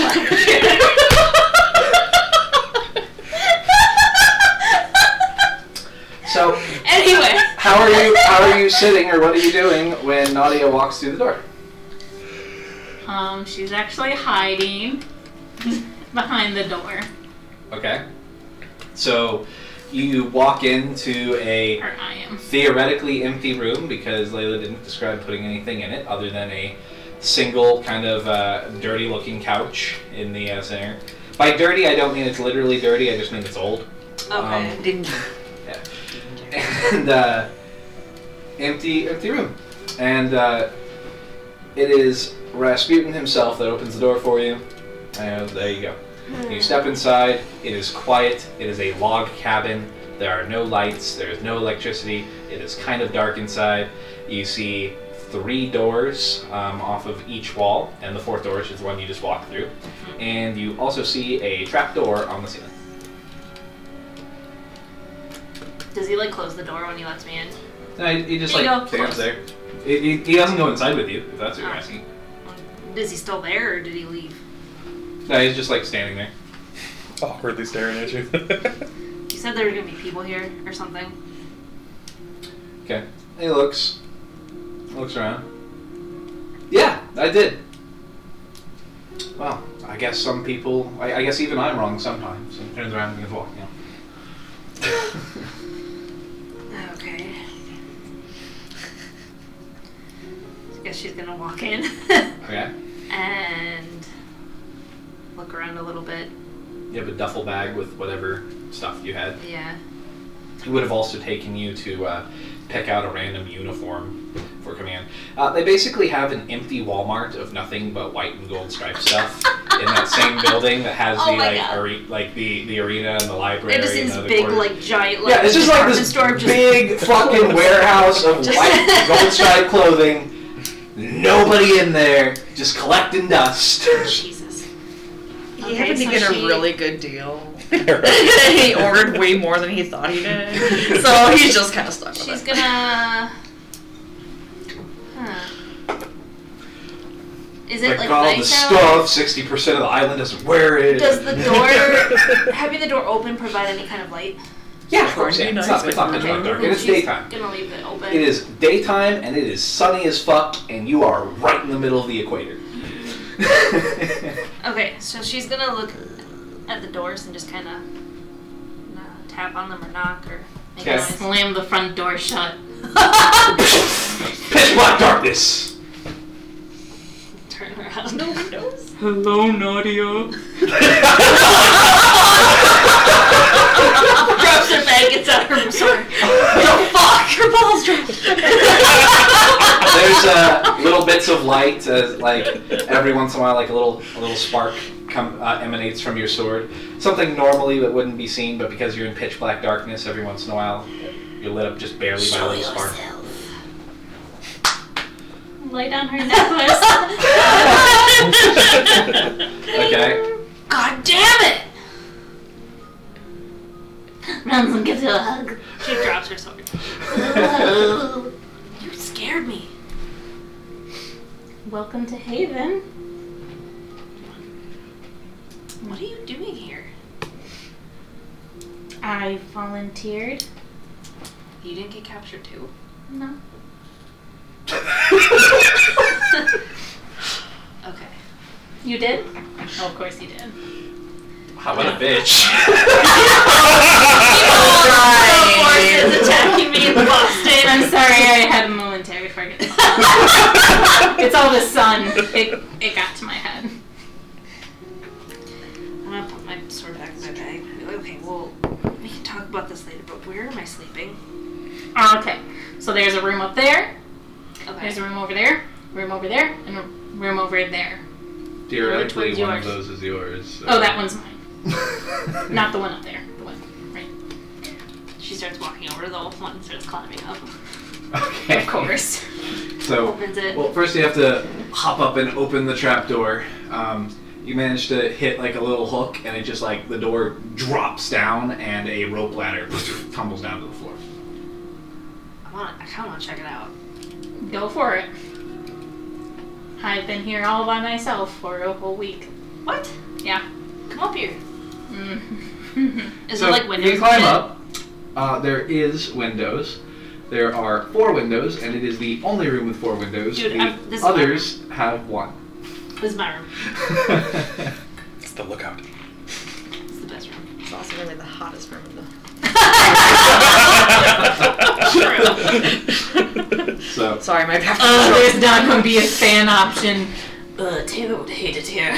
Yeah, I'm already hating the it. other downside of We're going to the the RV. attic room is that there's a triangular ceiling, so the sides of the room are not very tall. What is she gonna do in the room anyway?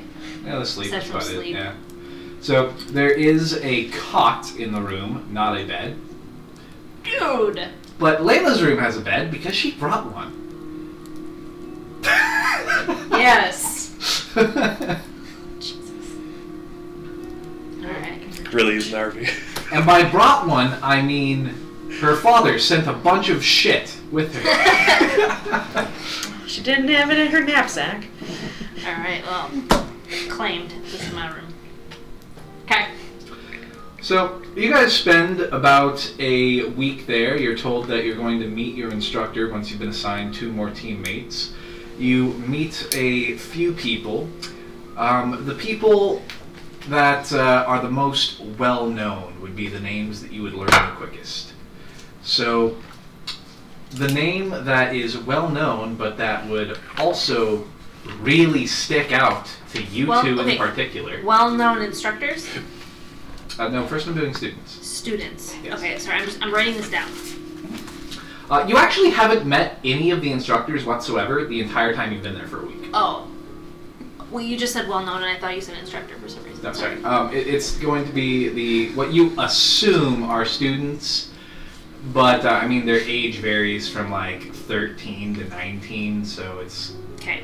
Yeah. So, first one. Yeah, so the name that would stick out the most to you two are in particular, on top of them being well It's known. gonna be that douche.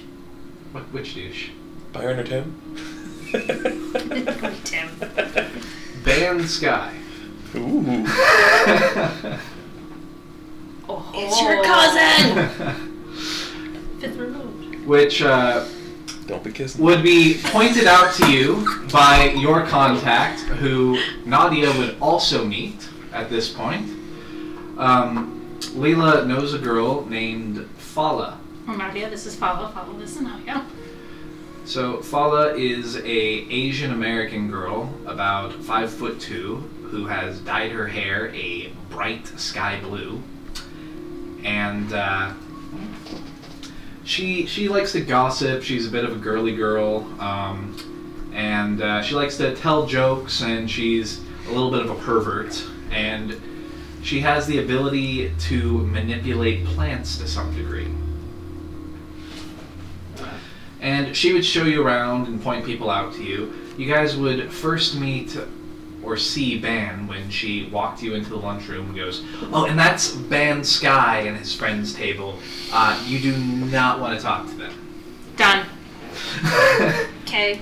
And over there, you would see a 16, 17-ish looking, very skinny, very, very pale boy with greasy black hair and bright, bright red eyes that seem to even glow in the light.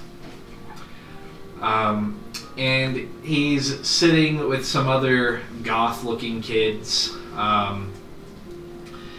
The whole table of about 7 people is dressed in fishnet, pleather, Haha, they have to be in white though. spikes. They are not wearing white. Oh, okay. None of them are in any way, shape, or form following the dress code. Posers. And they're mostly pretty quiet, other than you hear Ban every once in a while as you're sitting with Follow yell out something about stupid fucking bastards. And he's very angry, he's very loud, you can never quite tell what he's talking about. Nick did a terrible job, but he has a British accent. Oh, how's my Aussie? Yeah, I know, I failed. Hey, but he's that's... British. Okay. That's British. not far Nick off. came from Britain. Not too okay? far, No, it's a close second. Anyway, so he has a British accent, and he is the loudest person there. Every once in a while, he'll just flip out and start yelling about something. You're not sure what, but he'll just start cussing up a storm. And you can smell weed coming from the table. Ew. There's a tall guy there with brown hair, looks very dirty and messy, and he has bright yellow eyes, and he's just like smoking the thickest rolled joint you have ever seen. Jesus. Ew. Question, real Yeah? quick. Back to the goth party. Okay. The kid that you described, did he look like Byron? In that they both have really, really, really weirdly pale, like more pale than normal skin, and that they both have similar length black hair. And you could imagine that he would look incredibly similar to Byron if he was wearing sunglasses. Were they given names? And the outfit. Yeah, it was Ban Sky. Oh, that was Ban Ban Sky. Sky. Oh. The pale guy? Yeah. The pale guy. With the red eyes. Yeah. Oh, Yep. shit, okay. Yeah. Oh, I thought that was the British guy. This That is is the It's British Van guy. Sky.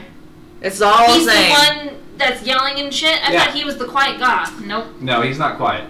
Oh. No. The group is quiet in general, aside from him yelling all the time. Okay, I thought we were talking about two different parties here. No. One group of people, a quiet group, save for one really loud, angry sort of guy cussing up a storm with a British accent every once in a while. Whose name is Van Sky. That's right. And he looks like the one dude. Is the Dirty Mrs. Stoner got a name? Only if they ask about him. Okay. No, not the one. Wasn't sure if he was also one of the known ones or whatever. Yeah, is Van Sky the only well-known? No. What follows him on that? There is another person Not you. who goes by the name of Wisp. Wisp. Yeah, Wisp. And you only see him once in the week that you're there. You see him leaving the nurse's office. You're introduced to Nurse Karen, who Layla is also familiar with. But you're told that if you are hurt in any way, shape, or form, come to her. She will fix you up. Nurse Karen. Yes.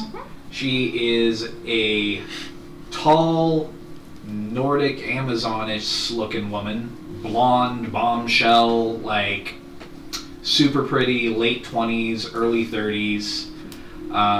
And she's basically built like Wonder Woman. She looks super fit. Cool. Not like muscular, like gross, like sort of thing, just in shape. Wonder Woman's not gross. I know Wonder Woman's not I know, gross. but I'm you just just- saying. Like, That's right. she does not look like female Arnold Schwarzenegger. That's all I'm saying. Hey.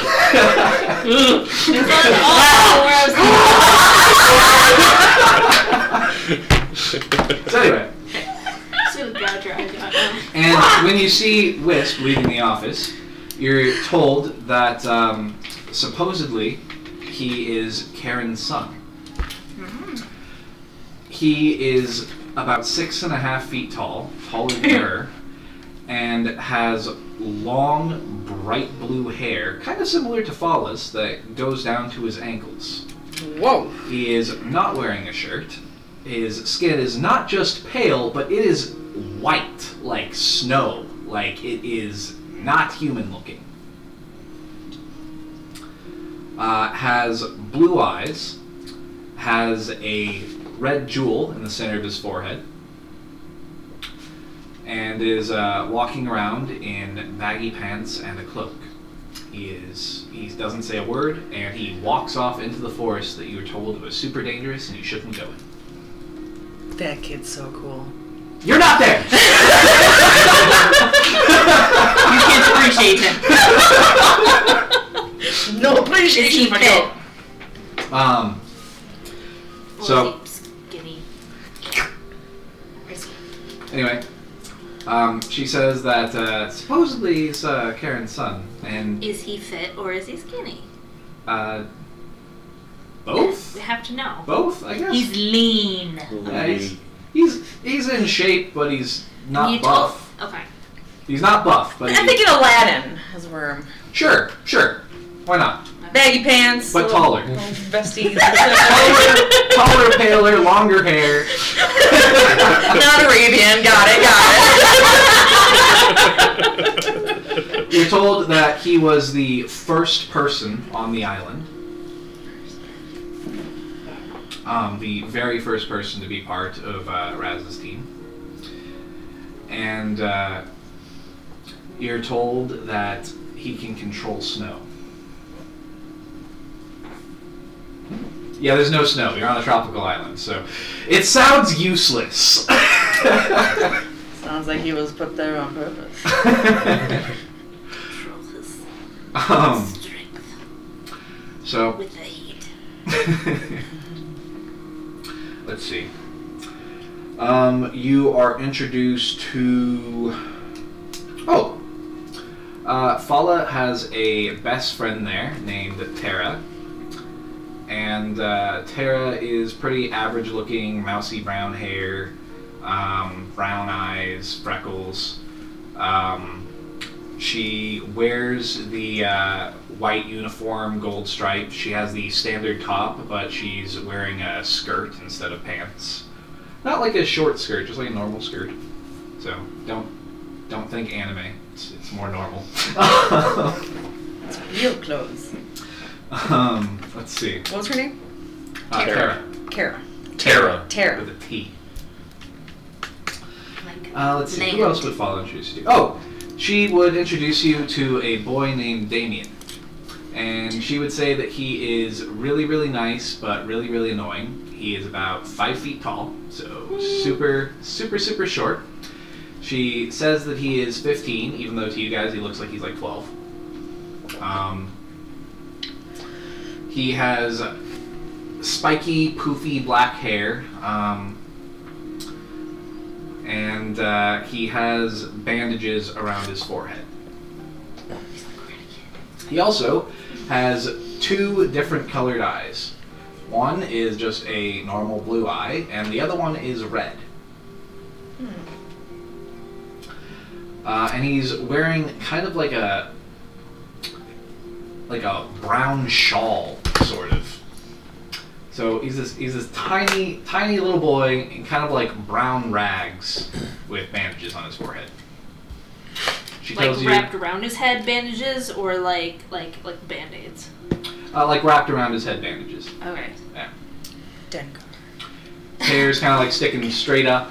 Think Sanosuke from Rurouni Kenshin, just like Okay. broomhead. Improvement. Bart, yes.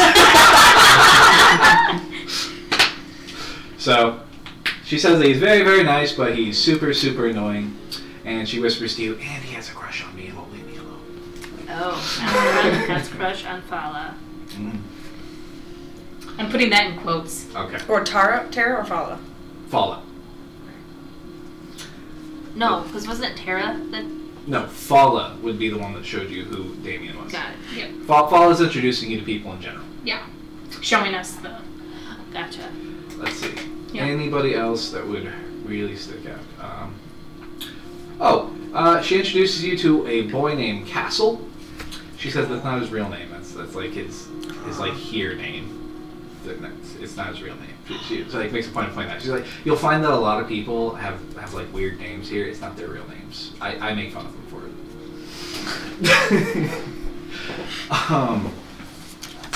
And when she introduces you to Castle, it is a blonde boy with blue eyes. He has a buzz cut. He is in the full, like, military dress, forces uniform. He's not currently wearing the blue coat. You're pretty sure that's because you're on a tropical island and that would be hot as fuck. But he is constantly standing at attention. He looks like a soldier. He looks like he was born for this role in life. And I'll give you guys like one more before I throw in the McCallums. The last one will be another good one to introduce. Tim! No, I'm joking. Oh, sure, Tim is there. Oh, God. Yeah, that's not who I'm going to throw in, but he is there. And we go this way.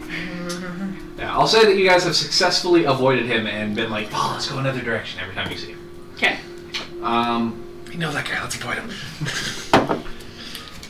He calls himself Vanilla Ice. Fuck that. You know, I should be like, oh, there's Vanilla Ice. His friend Gothicorn, I haven't seen him in a while. I think not even freaked out. Laughing and Drinking bottled water.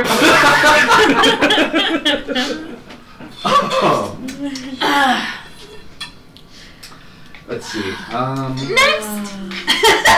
Who's the last one I'll give you guys? No. Oh, here's one. You see a boy walking by, and he's got on blue jeans, chaps, cowboy boots with spurs, a cowboy hat, a leather vest, a flannel shirt. She goes, "Oh, and that's Billy. He's an idiot." Billy the idiot. Okay. I was hoping his name was going to be Jesse for a moment. Says, he also has what I think is probably the most useless power of anybody on the island. And what's that? She's like gossiping to you. She goes, Mm-hmm. he can magically summon a gun. You know, like the normal kind you can buy at the store. Yeah? Yeah, he can summon one. Loaded? Yeah. I mean, I wouldn't say that's useless. That's actually kind of... I'm like, You can that's just actually buy one. She argues with you guys about this, about how it's stupid. Yeah, but what if you left it somewhere and you were like out in the away from it? Okay, sure. I can't just pull a sword out of my ass. Well, I Like, how am guess if you're an supposed to- idiot, you just leave your stuff at home. I mean, she'll like fight with you on this. She is adamant that her Whatever. power is stupid. Well, she hasn't been shot before, apparently. It's like, yes, with his great ability to become a less trained normal forces member with a weaker gun. It's all like classic 6-shooter. Yes, it is. I mean, he is dressed as a cowboy. Exactly.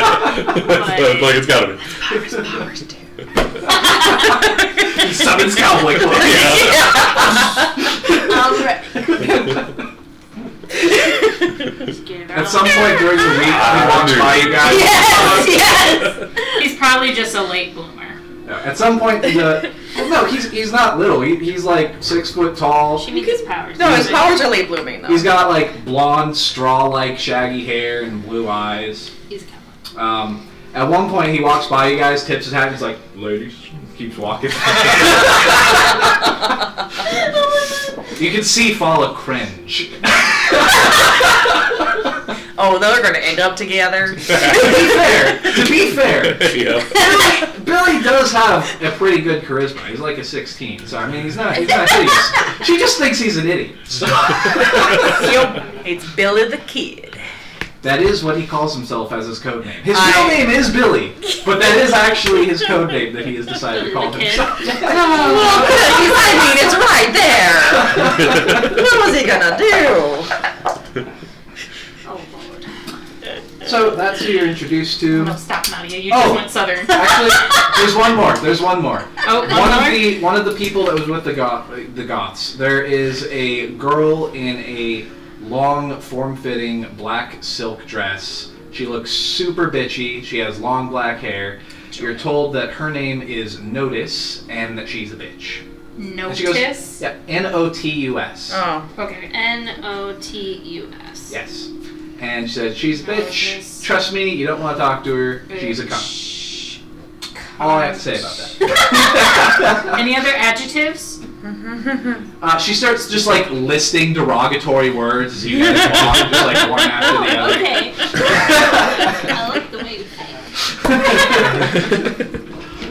You'll notice that Fala likes to talk a lot. She doesn't shut up. She's not a cat. Anyway, about a week goes by of this with you guys ordering whatever food you want. You watch as Layla like walks up and okay, she probably doesn't eat caviar actually 'cause she's a vegetarian, but she orders something ridiculous that nobody would have, and they have it instantly. She whispers once when she's all alone, Kraft mac and cheese. Nothing happens. What? Really? To the ladies? Oh, then yes. If they can hear you. I thought you meant like you're at home in your No. room, like whispering to your hands, Kraft mac and cheese. I'm like, no, that's not how it works. That's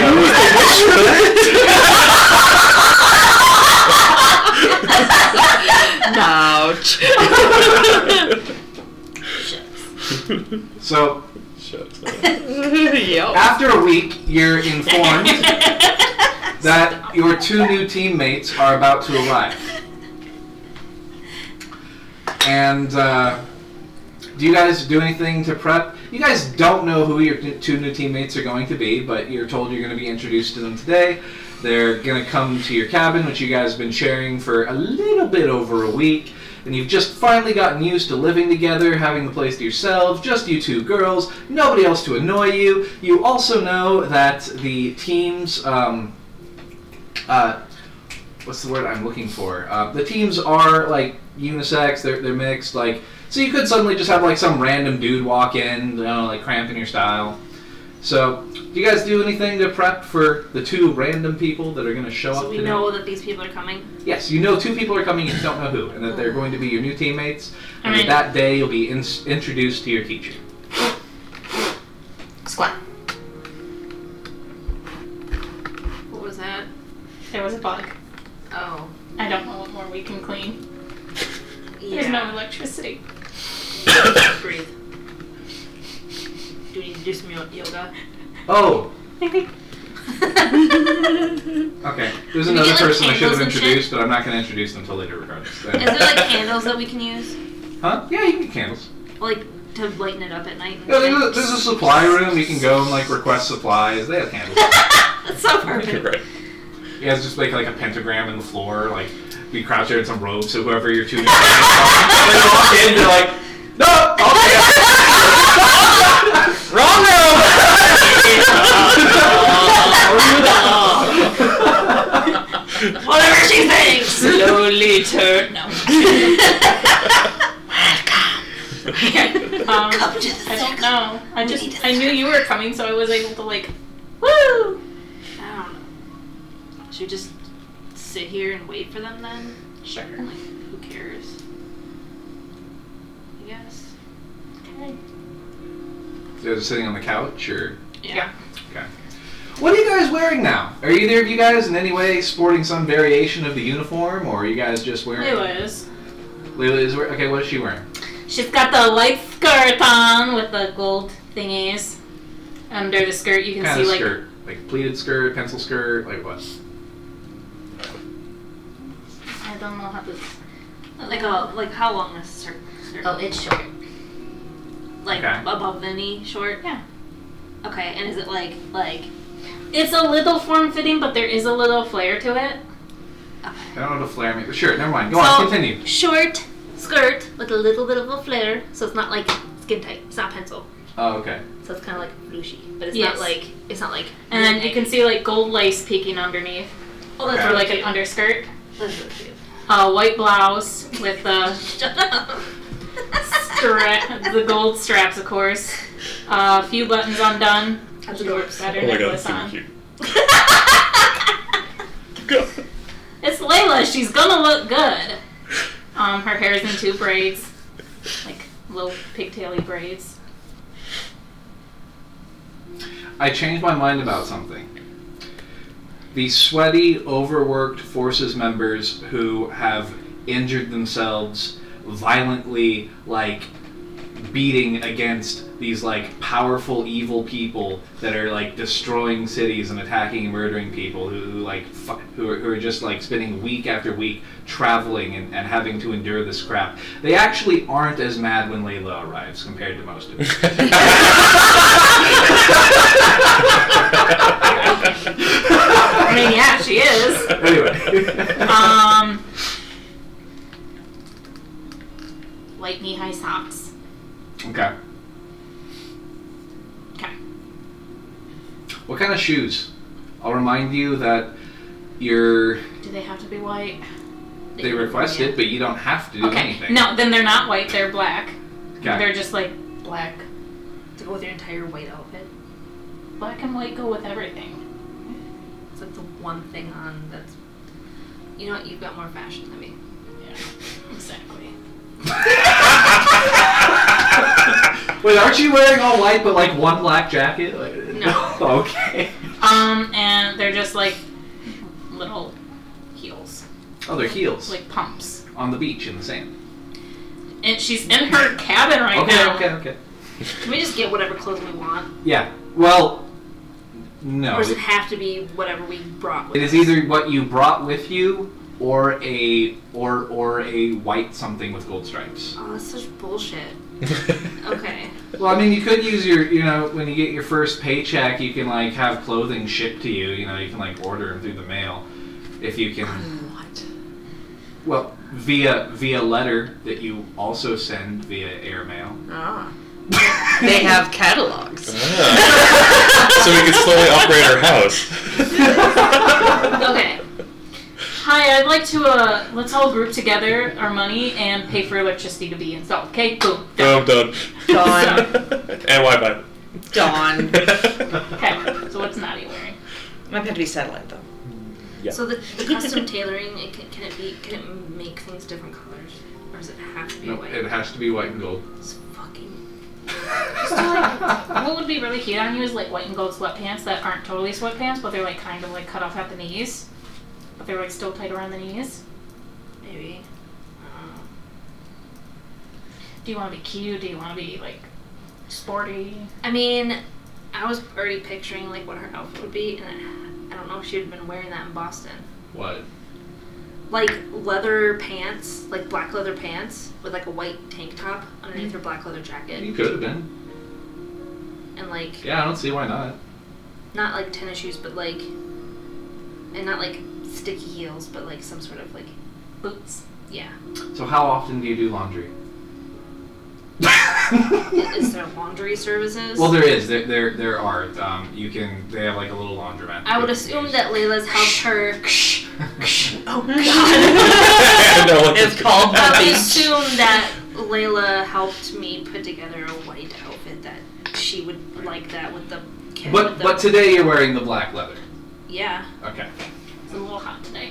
The leather might. You guys are like yin and yang. Every- You're inside, not in the sun. So. Yeah. Oh, it's still warm here. I'm sure. There's no air conditioning. Yeah, only she can use the inside excuse for her high heels. Everybody else. Anyway, so you're given the same spiel. You guys are told, one rule. There are two rules. Listen to me. Don't kill people. You're told that other than that, there is no laws. Period. So, if at any point you think somebody's not going to do something because it's against the law, you're wrong. Have our names been cleared now that we're here?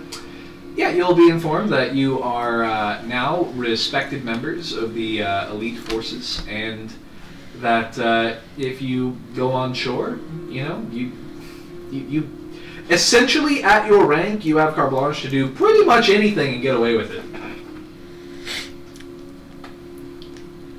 Was there like an official statement saying that they are not domestic terrorists or anything like that? No, Since we've been plastered all over Rose City's TV and stuff. No, there was no official statement. However, there.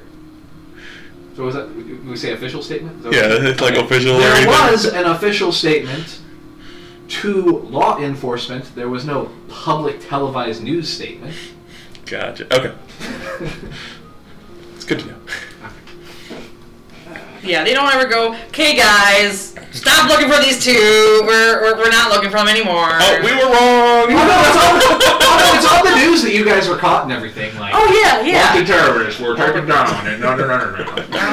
Oh, it's me. Should have started this right now. Slurp. Anyway. Oh, and they'll have allowed you guys to make phone calls to your mother as well before arriving here.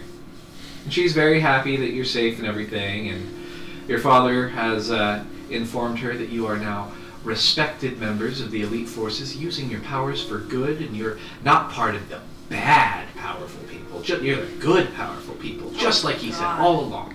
Exactly. All along. Just like I've been telling them every couple of weeks when I can get a hold of Dad. You'll also have been informed that your phone had a tracking device on it. So your father knew where you were at all times, whether you turned the phone off or not. When?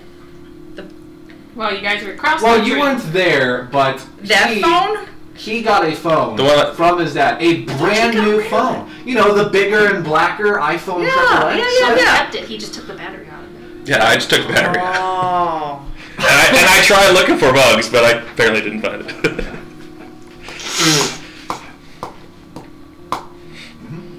That was the one I call on. So he knew where you guys were the entire time, but he didn't snitch on you. No, he didn't. That's good. That's... Well, he said it was safe, so trusted him. He said it was the only phone that was safe. Yeah, that's that bad. Yeah. Okay. Anyways, So, oh you guys- man, like God, we're walking into some rustic shit here. This is like camp again, huh? Jeez. So, it is a beautiful tropical island, palm trees. The cabins aren't technically on the sand. They're a little bit up in some, like, you know, loose dirt and grass and gravel and stuff like that. And then farther up it becomes thick, dense forestry leading out towards a large mountain you can see in the distance. But you are walked to your cabin. You guys are actually walked by Nurse Karen. Not by Raz. Huh? Not by Raz. Not by Raz, yeah. She goes, all right, well, this is your stop. You were still introduced to Raz and had all the conversations with him, but Oh, okay. she's the one that leads you to your cabin. Sure. She goes, well, here you are. I'm going to go back to my office now. It's over there. If you get hurt, please feel free to stop by. And she begins walking back. Oh, actually, that reminds me. Character quirk for Karen that I wrote down. So I have to eat my foot for all of my making fun of Layla. She always wears heels.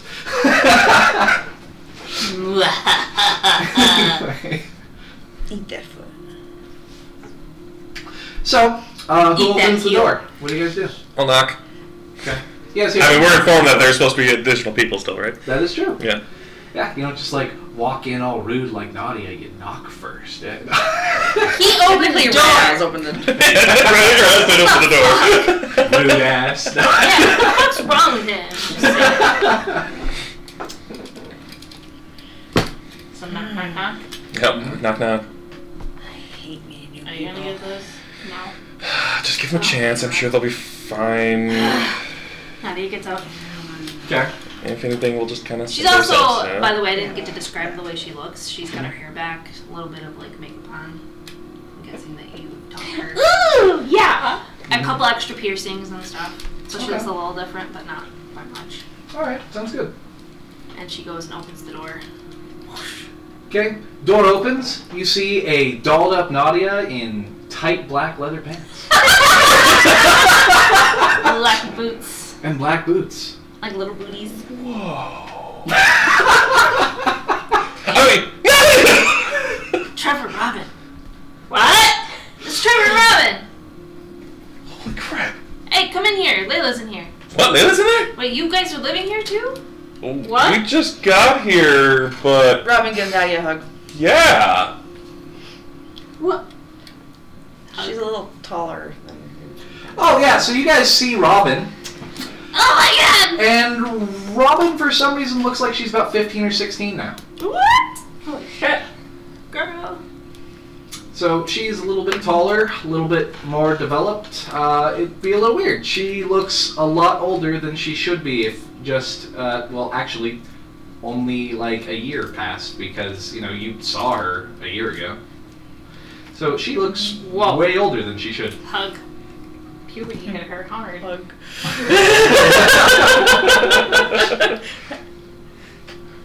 Hello. Oh my god. What are you guys doing here?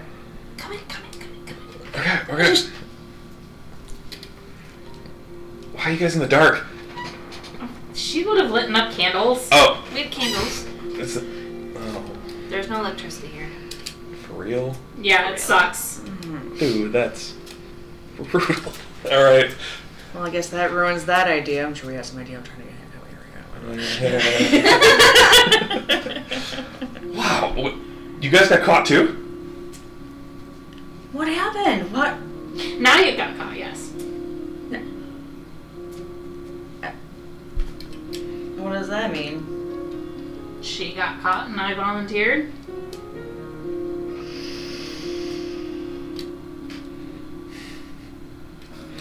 And Well, it's good to see you guys. Seems to be glossing over that. Yeah. You hear in your head, settle.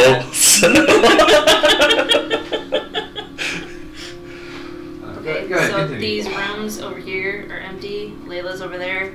I'm up there. But the trap door? Yes. No stairs. Interesting. Okay.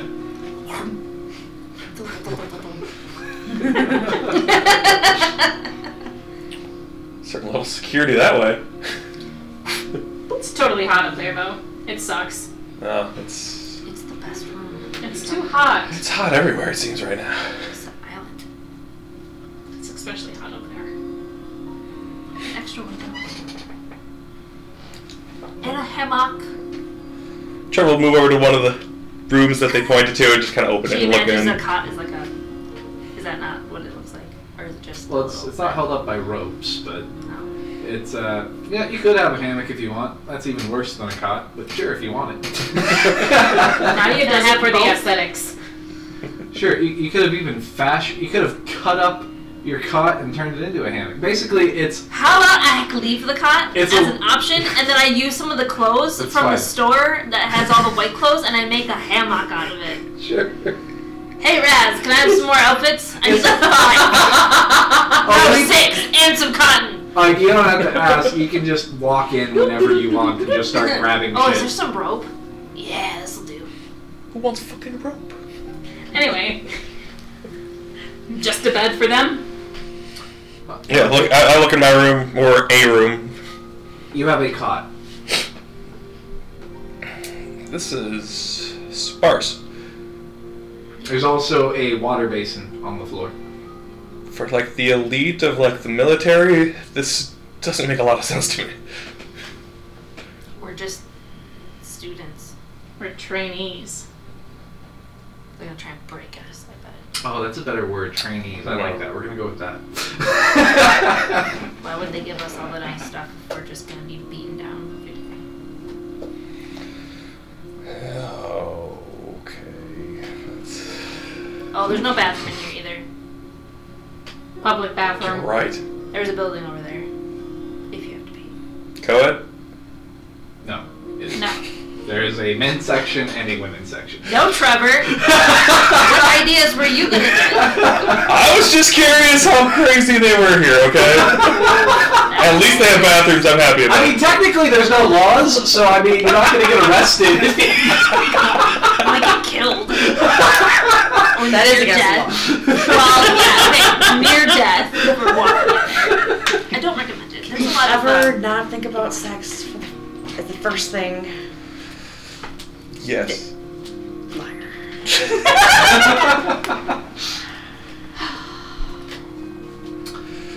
Okay. So, you also know that your instructor is supposed to arrive today. Oh shit. The McCallums have been informed of this as well, that after you meet your teammates, your instructor is going to show up and introduce themselves to the team. How crazy is it that we are all on the same team? On the same island? Think Raz has something to do about that? I don't know. I mean, I I'm only requested here Nadia. because of her.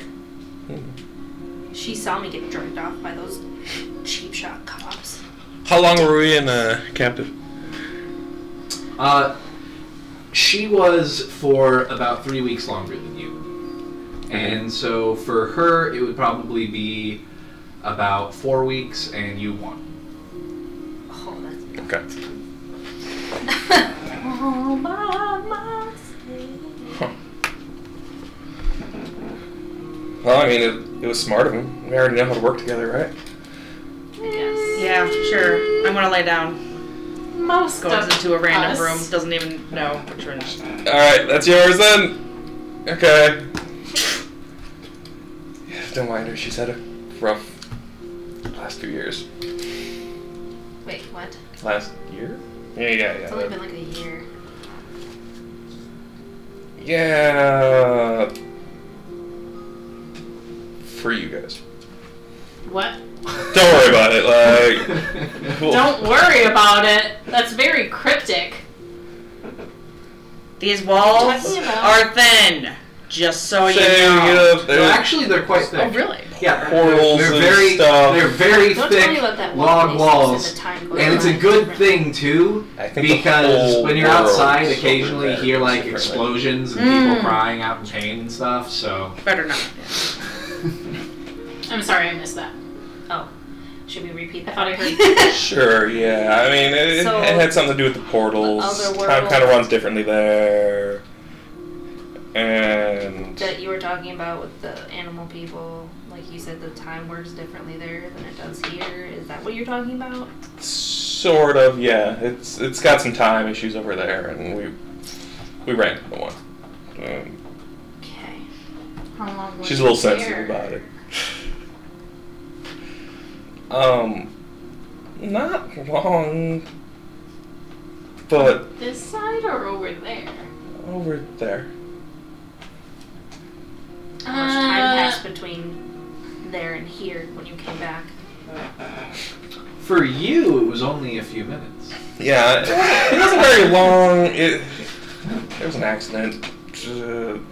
I don't even fully understand the reality of it, but we'll cross that bridge when she feels comfortable telling you, okay? That's fine.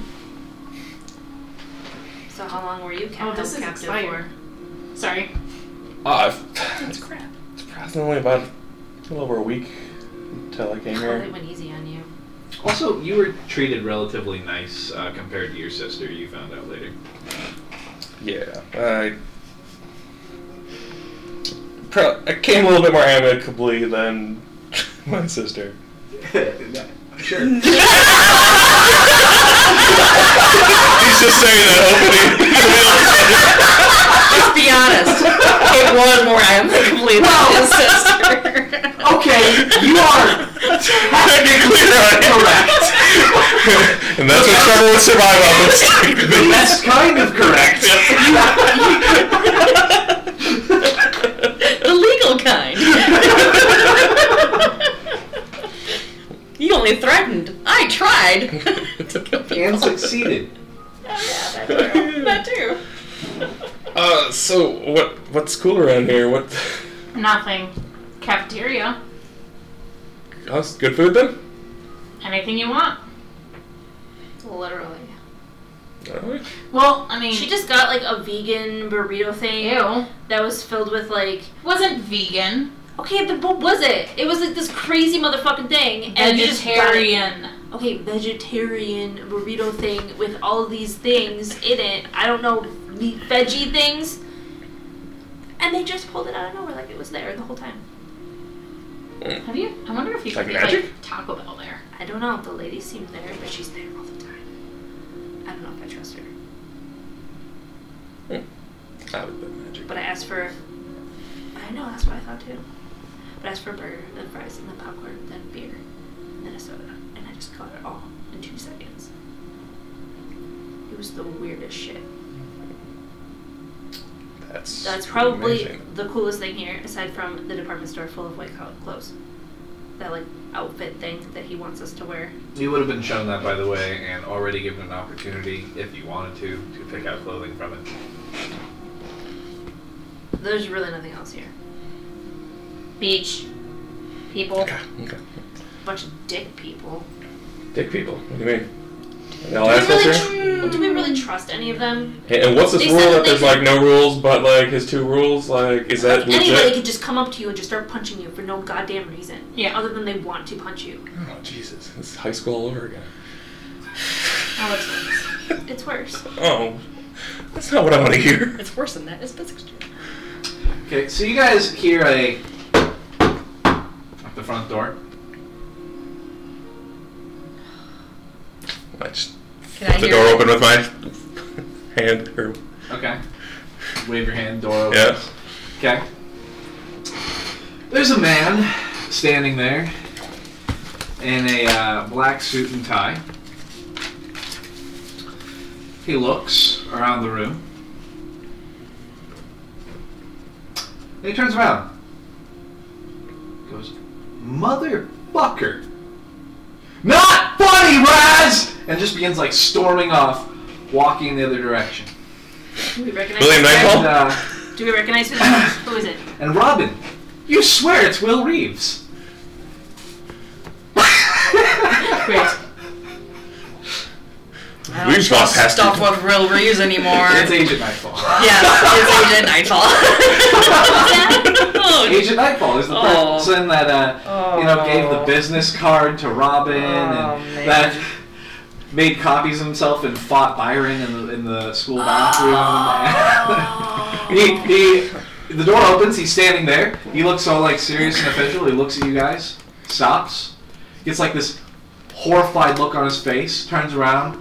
It's not fucking funny, Raz! And gets storming off towards Raz's office. Wait, that was the FBI wannabe guy. Door flies open again. Motherfucker!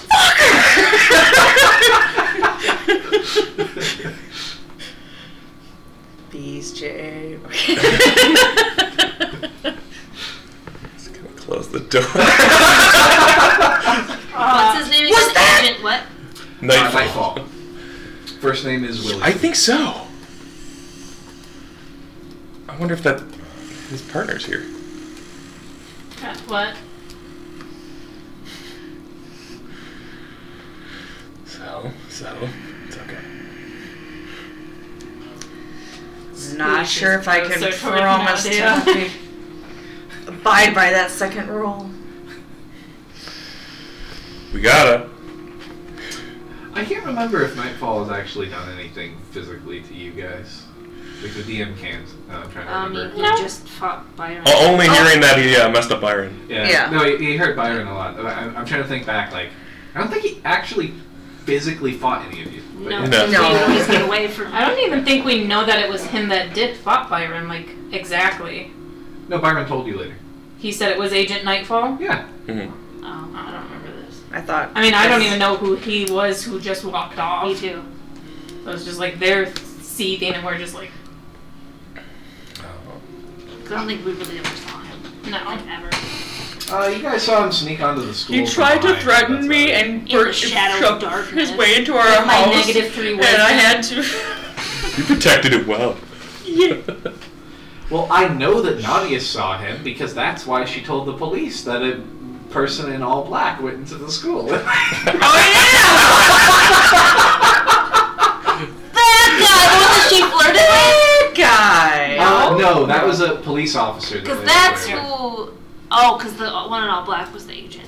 Yeah. Yeah. Oh, But we didn't see his face though. I know, but you told them that the person in all black and everything went there, and then Byron also had gone there. And Okay. it's like- I Yeah, think so, you but meant that's the same person. yeah. Oh, okay. Well, That's yes, all. still. You would not have we known wouldn't that, know. but We wouldn't know. you guys might know, but He knows who you guys are, though, and he does not think this is funny. So he goes walking. it's not funny. Does that guy around here often? I don't know. I don't know. Never seen him before. We never Oh. see any of the instructors. This is the first Yeah. time. If he even. He's. Oh, by the way, that's gonna be our instructor, I guess. You think that was the instructor? Yeah, he's supposed to be here. Mm-mm. No. No? He just knocked. Maybe at the wrong building. Well, he's yelling at Raz probably because he's assigned to us. So I would assume he's the instructor. Yeah, you're probably right. Oh, this is gonna be fun. I don't know. Do you guys want to come back? Have. What? Why is this going to be fun? Oh, I mean, we met him before, and he tried to bug our place.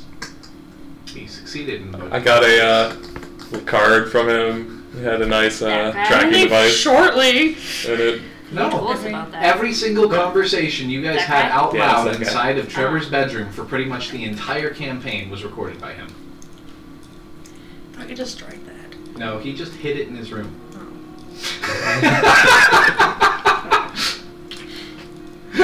All of us are thinking that. Well, you found out in their face, but you still let it in. God damn it. It was funny because he locked it up. He put it in his bedroom so it couldn't listen in on his conversation. Back down to the living room. Walked back down to the living room after leaving it in his bedroom, and then it was never brought up again. It just stayed in his bedroom for like the rest of the campaign. God damn it.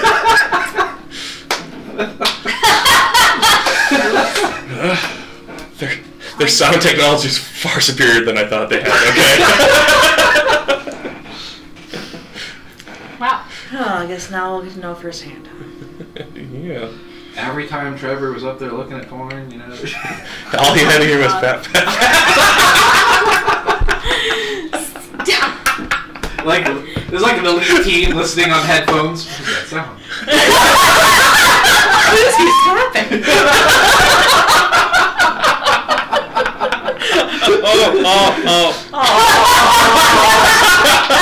No, we're gonna take him off, but you have to leave those up.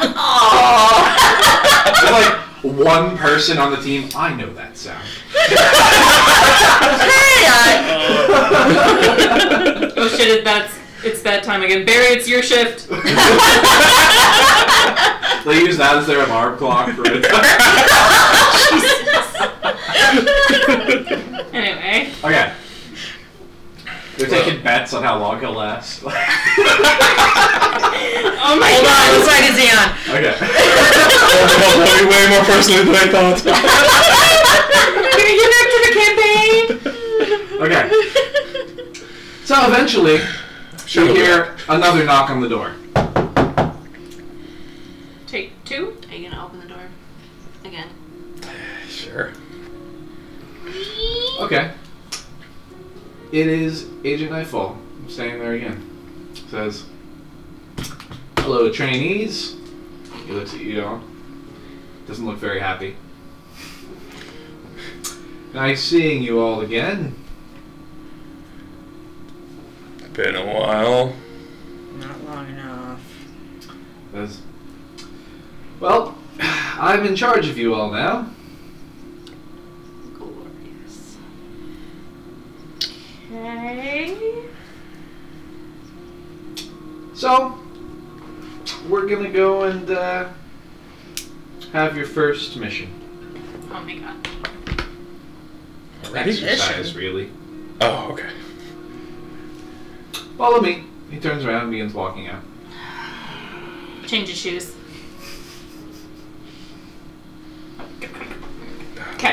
Okay, let's go. Okay. Come on, they'll be fine. As you guys are We can always hope a following tree in, falls in. walking out towards the woods, I would like Trevor and Layla to roll perception.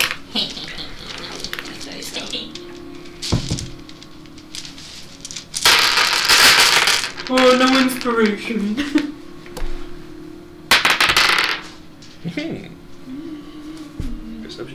Perception. Okay. 22. 22? 9. Okay. Trevor, you're the only person who notices. A girl, about 30 yards off, walking in another direction. She has on headphones plugged into a phone. She is talking on the phone while wearing the headphones around her neck, and is simultaneously using a iPad. So she's got the phone like between her shoulder and her neck, and she's like talking on it with headphones around her neck, and she has an iPad, and she's just sort of like walking there playing with the iPad, and she walks off in another direction. Gives a look of jealousy. and he kind of pays attention to what direction she walks off towards. Okay. Just for his own scouting sake at some point. Okay, make note of that, and I'll have you roll a check later. Okay. Okay. And you continue walking. I would like Robin to make a perception check.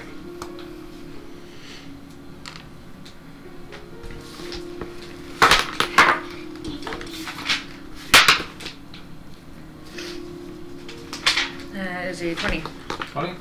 Okay. You see off in the woods in the distance, there is a boy in a tree. Or maybe a monster, depending on how you perceive it.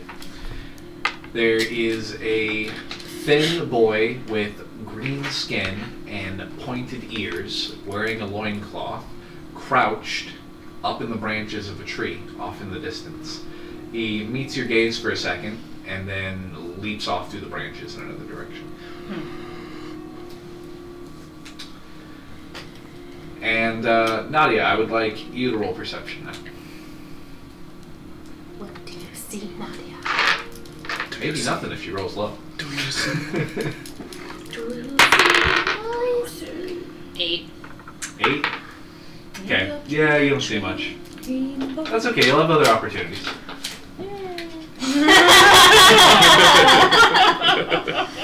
It's okay. So, Nightfall walks you out. By the way, he introduces himself as Nightfall, not Agent Nightfall, just Nightfall. Do you prefer it to be called that, William? Oh. He looks at you guys. Keep digging. He smiles. Yes. Nightfall. So, he begins walking you into the woods that you were told were very dangerous and you shouldn't go into.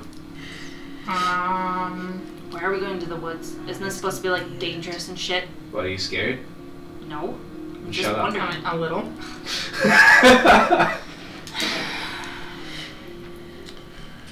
So, he walks you deeper into the woods. It gets darker and darker as the canopy is very thick. And the trees begin to get taller and taller, and the trunks wider and wider, until eventually he walks you out into a large clearing, about the size of half a basketball court. And there are thick ropes going from branch to branch, reaching across this small clearing from tree to tree, crisscrossing, starting at about 10 feet up and going to about 60 feet up. There's a 6 foot or so gap between every level of ropes. This isn't zip lining, right? I don't. Yeah, it wasn't nearly as fun as Dad said it would be. Yeah, super boring. It was. Well, this is going to be, he cracks his knuckles, particularly easy for me. Show me what you got. And you guys can roll initiative.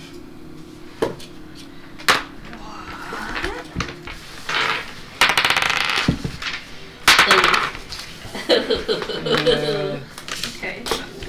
I'll go with this. I need to get more. I only have 3, and the other 2 just seem really inappropriate for it, so I'm going with this one. I need to get more.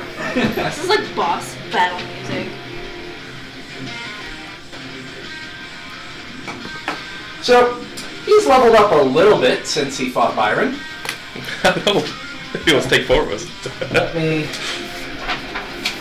There we go. There's no map?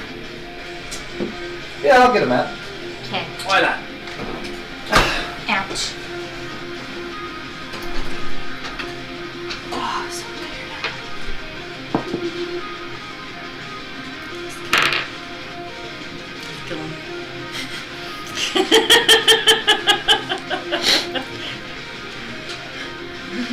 Wait, nobody knows Ronnie, right?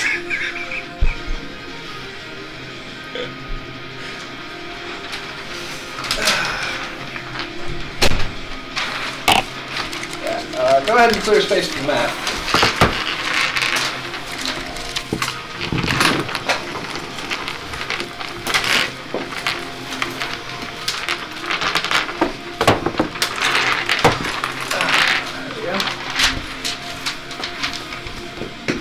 Repurposing this map.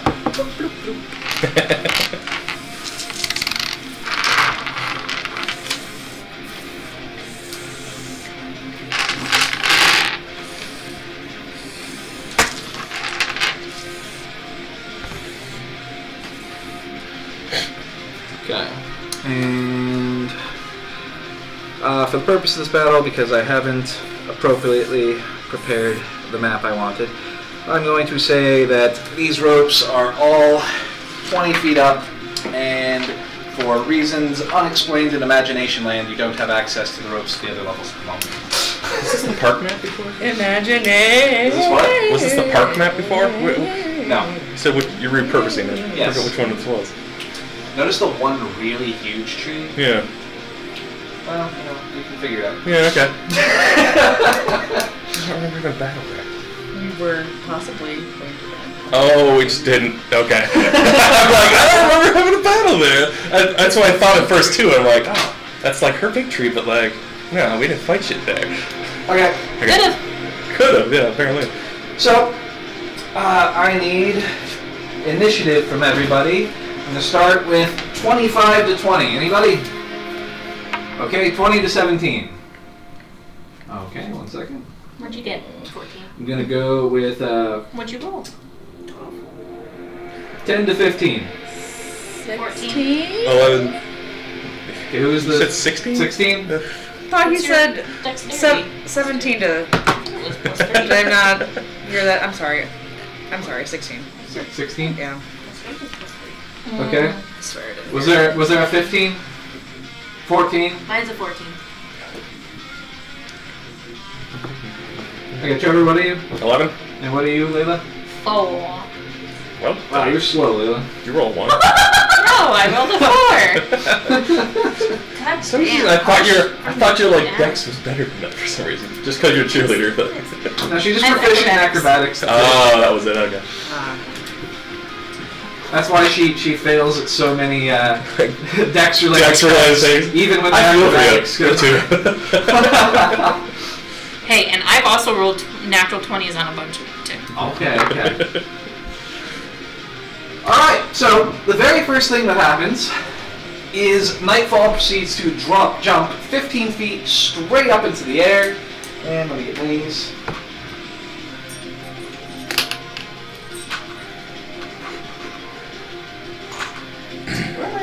Oh yeah, my first roll of the year was a 19, by the way.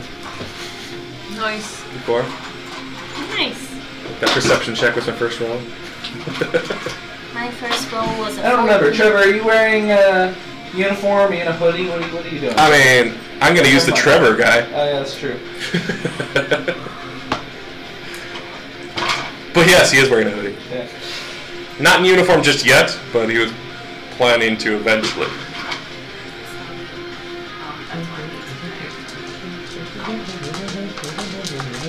Why are you fondling my bag? Here we go. It's just a You're finger in gonna need there. your dice soon. Oh, girl. So please go ahead and place yourselves within 15 feet of this bush. Anywhere you want, 15 feet of that bush. He is right here, 15 feet up in the air right On the now. On the line. rope. Okay. Yep. You watch as he just leaps inhumanly high and then balances on a single foot on a rope. That is going to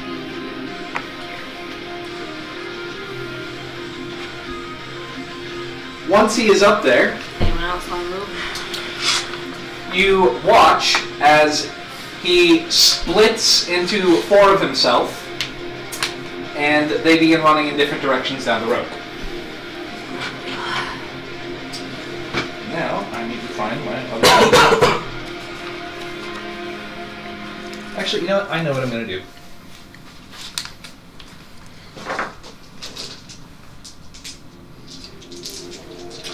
Behold!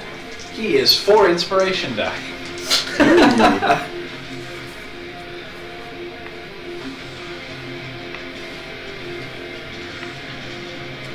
So, there. And that is the end of his turn. Robin is up. What would she like to do? How high up are the ropes? Oh yeah. Did they give me back? I'm assuming they give us back everything of ours. Yeah, they located your cat at some point in time, and by they located your cat, I mean your cat went and found them once you were made aware that they were looking for your cat to get back to you. Okay.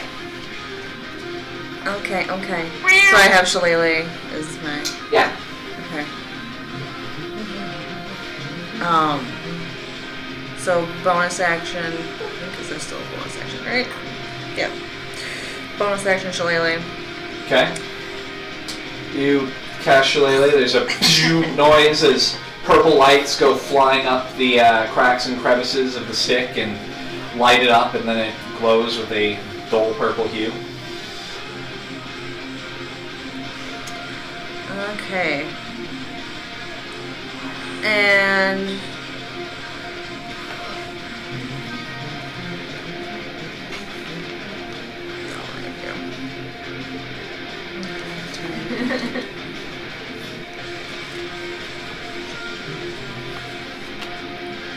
move forward towards the one. Says that he's up on the rope. Yep, 15 feet up. Are all the ropes about the same height? Equal Yep. 15, so he could easily just hop from here and head this way if he needed Yep. to? For the purposes of this particular battle, they are all 15 feet up. Okay.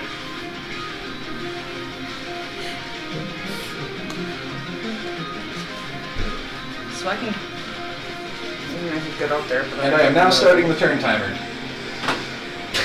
Want to hand one down here? Yep. Keep her over here if you want to keep one between the two of you. Move me up to be in like the center of the tree, I guess, and the other one. That would be inside of the tree, which That- I she can't does be not in have the the- power to do.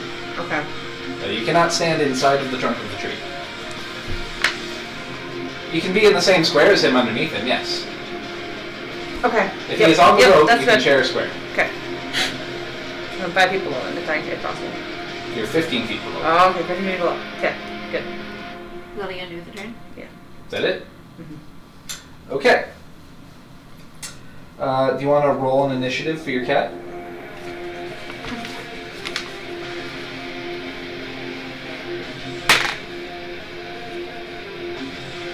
What's the... I'll roll the 17. Oh god. We'll just let it immediately make a turn, because I'm going to assume it's higher than 1, and Nightfall has a 17. So, go ahead and take your cat's turn. Okay. Who's And on you deck? want to use one of your black die for the cat? No, I already. Oh, You are. Me? Am I on deck? What? Am I on deck? Yes. Okay. Okay, so Batman would have been Probably on Right. your shoulder when you started. would have been with me.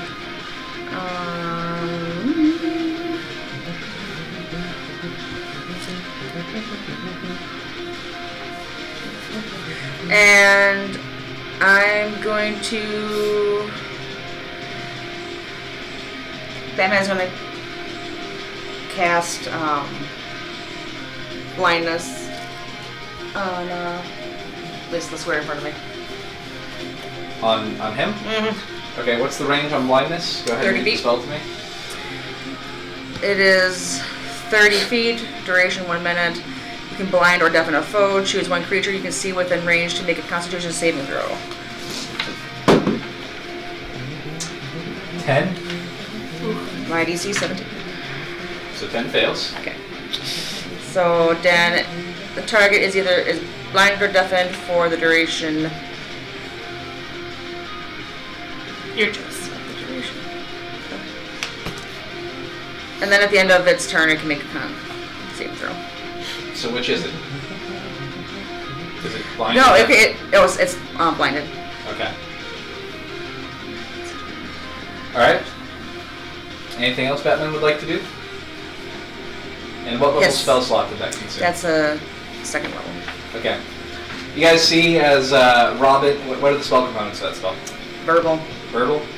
You see as Robin utters some words in a language you don't understand, and Batman looks up, and Batman's eyes glow purple for a second, and then you see as some blackness forms over the eyes of the Nightfall standing in that particular location.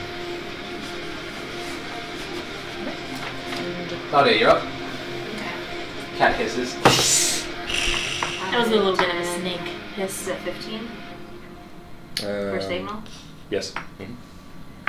25. 30. 40. Oh wait, no. 35. 40. 45. I have 45. So there's the tree trunk. Yep. She's going to, out of her back pocket, pull out the knuckles, Okay. and then she's going to punch the tree. Okay. They work on wood, right? That was one of the things they... Earth. Would that not count as? No, the tree does not count as earth. Earth, metal, rock, or glass. It will not. Its effect will not work on the tree, but you will know that. So. Okay, so maybe this rock. Is there a rock near me? Sure, you can find a rock on the ground. Okay, I'm gonna toss it up and punch it up at this guy. Okay, make an attack roll against the rock. Maybe I should roll around. It's pretty low, so unless you roll absolutely terribly, you're probably fine. Oh, the 12 plus 6. Okay, that's fine. Go ahead and... Is it the regular damage on the card?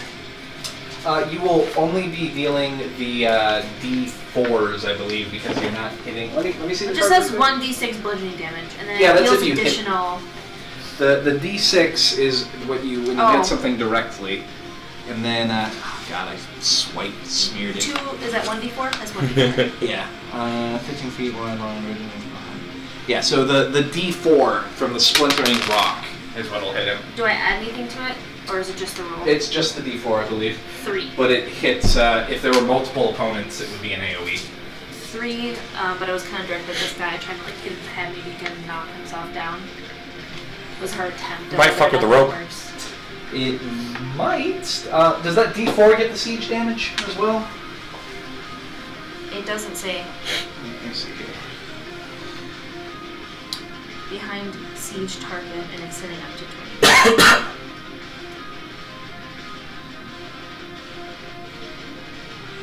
20. No, I don't think the D4 deals siege damage, but I will have it fray a bit of the rope. It won't snap it yet, but I'll have it fray the rope. And you successfully hit for a D4 damage. You see as the rock bounces off the head of the blinded one and he sort of like slips and the rope starts swinging. You see as all 4 of them start being like, whoa, whoa, like balancing on the rope. Can I throw another rock at the rope? With my other hand, I can't use the siege twice. Get 2 attacks. I think your free action is picking up the rock. I do get give the 2 attacks. You do get 2 attacks. We don't get 2 free actions to pick up 2 rocks. Gotcha. Oh, okay. Then I'm just gonna hang out here. There's really nothing else I can do. Okay. Trevor, you're up. Trump like, are we supposed to attack him? Like, is that what he meant by that? And Bring him down, brother. he'll start off by converting some side points to a 3rd level spell slot. Okay. That's the bonus action. And then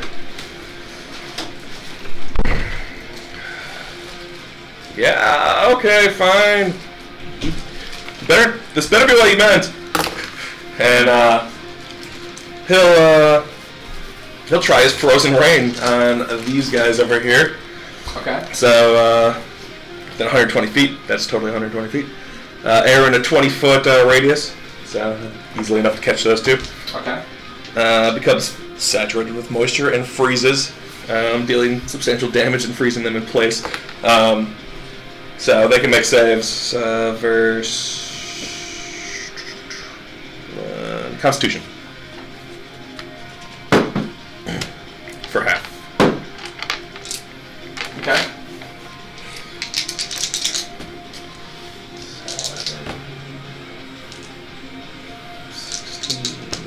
What does this attack look like? What is happening? Essentially, the air, like the whole area there, suddenly becomes slightly misty, and then you see everything just kind of like crystallize and like kind of almost kind of form onto them a little bit, and slowing them up and kind of hurting them at the same time. Okay. Plus 24, so 24 or 12, depending on. And if they did fail their save, then their movement speed is reduced to 0. And they have to spend an action then to try a strength check to break free. Okay. You see both of them look around as the mist and ice begins to form, and then the crystals coalesce and fly together around them. You see as the rope freezes in place, connecting it to the tree. So a good 20-foot length out from the tree is just stuck in a chunk of ice originating from the tree, including the 2 of them, which you see both freeze in the ice. Sweet. I got those ones! And then I'm done. Okay. From there, it is Layla. 5, 10, 15, 20. And I am going to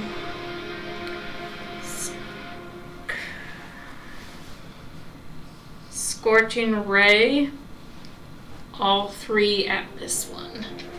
Okay.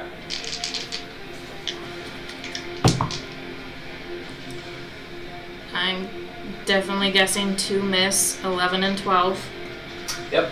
You see is he nimbly balances like whoa, whoa, whoa, and kind of like dodges away from those 2 blasts. They The third fly at one him. is a 19.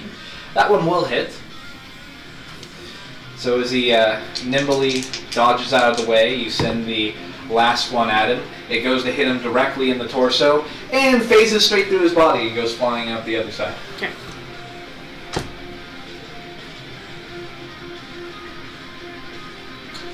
And from there, we have Batman. Sorry. We gotta get Henry's glasses. Batman is That's going to, through her, I'm going to cast Chill Touch. And a ghostly hand, skeletal hand, will appear in the space within this range. It's a 120-foot range. I have to make a ranged attack. And that is a 20. 20. It's my spell attack modifier, right? 5. That's a 5, right? Plus the plus your 3 proficiency, so plus 8. Why do I have it? Yes, 8. So, sorry, 19. Oh! I think you get a +1 from your stick. I think that was why. Okay. So yeah. Yeah. So which one are you aiming at? Blinded one. Okay. And a skeletal hand forms and like grasps and does what? Okay. So as it just comes towards, I just want to go.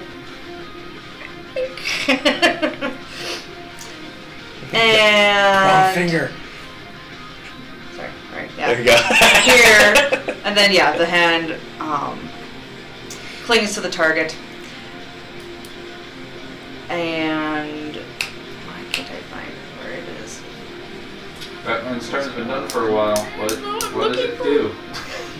I think it just does It's just damage. 1d8. So I'm over 5th level, so it's 2d8.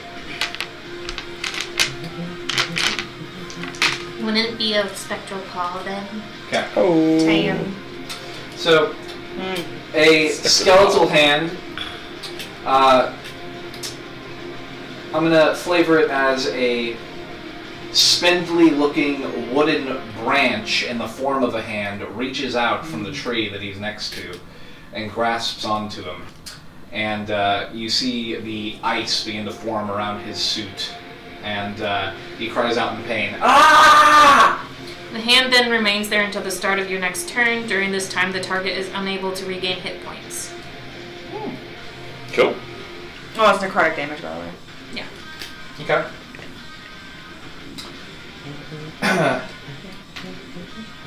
Okay. So you see him. Ah! Ah! Ah! He grabs onto the hand, holds it, looks at it, just stands there breathing heavily.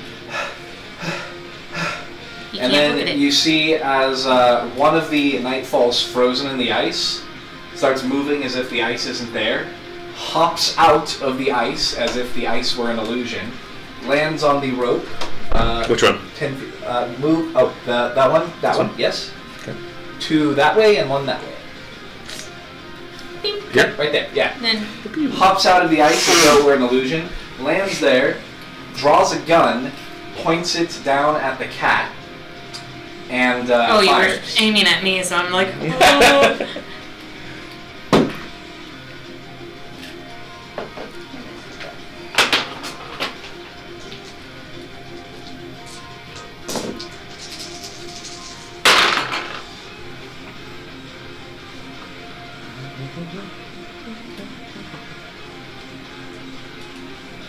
That's going to be 15 damage as he shoots Batman in the side. Okay.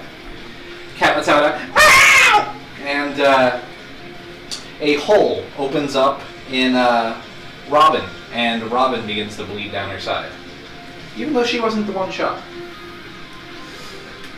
Batman is flipping out, yowling on the ground. And then he takes a second shot, also at Batman.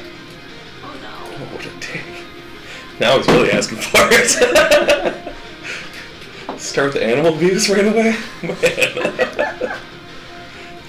So this is a 14, which I think is higher than Batman's AC.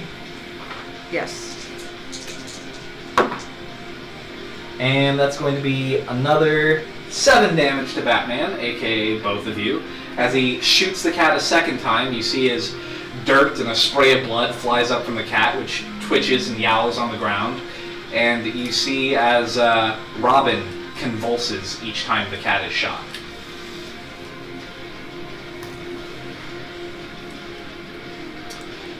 And then... Robin's turn. Oh wait, there's probably other images. Then it is Robin's turn. Oh, motherfucker! And...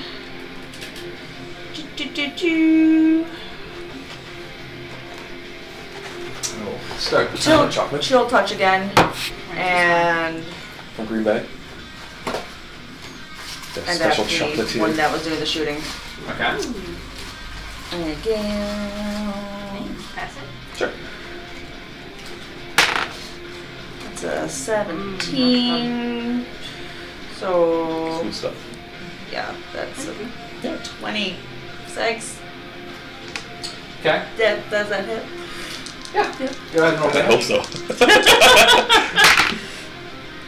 That's 12. Okay. A ghostly hand appears in the air, reaches out, and grasps at his throat. You can see as fog billows off of it from from how cold it is in the island's heat. It grasps and squeezes right through his throat as if he's not really there. Do you want glass chocolate? You're welcome, I did. Inspiration die, Trevor. Can I have half of that since I didn't eat the last chocolate so that you could have it? I mean, Half clearly the it wasn't inspiration so die? I could have it because you just asked for it, so... No, I don't want it. What? No, I'm talking about half Half the the inspiration die. Oh, go away! So she wants to do 3. Anyway.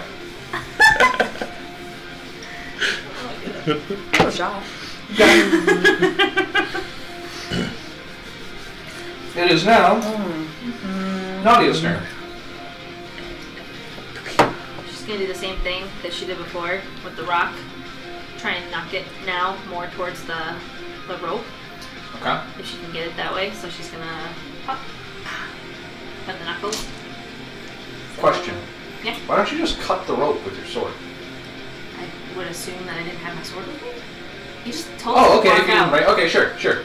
I assumed we were just hanging out in the living room and you just walked off, so I was like, I could have changed. I don't know, I just figured you always had your sword on you. I don't know. Where would it go? I mean, she changed shoes, I so. Anyway, I wasn't. that's fine. And besides, it's 20 feet up, like 15 feet up. 15 feet up. Still, Well, how tall is she? 6 foot, like Holy shit! You're tall! no, not 6 foot. Sorry, 5 foot, like 7 inches, like my Okay, height. so we add like another 3 feet from your arm, and then a couple feet from the sword. You only have to make another. then you hop. Four. She wasn't.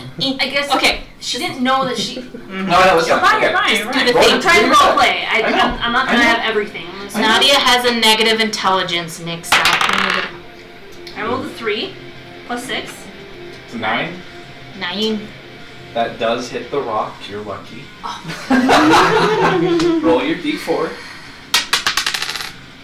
1. Okay. It kind of, some pebbles bounce off the rope, but it doesn't quite cut.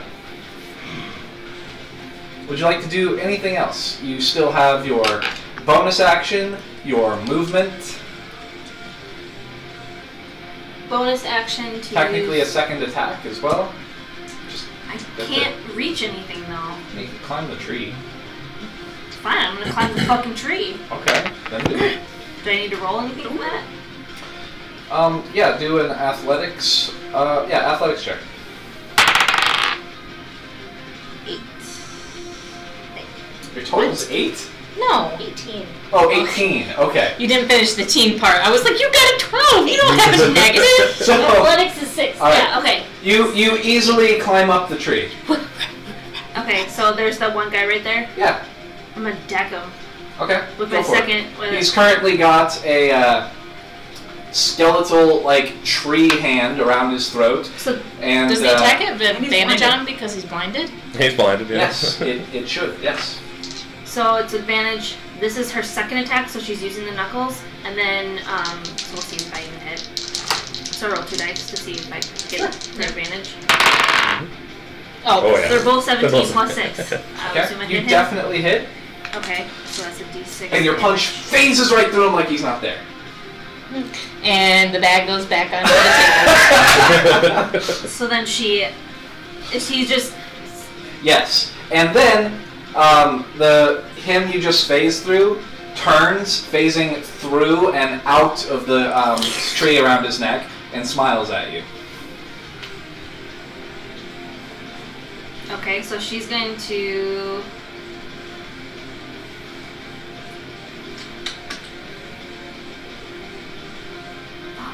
No sharp objects. I can't fucking tear down the damn rope. Can I tear it down the damn rope? Pull it off the tree or something? Or Not with a bonus action, but next turn you can try to do that. Okay, because that was my second attack. What if I did no, because I don't think a key point flurry of blows would let me do that, would it? You could martial arts, punch the tree, and attempt to break the branch. That has the rope? Yeah, you could try to do that.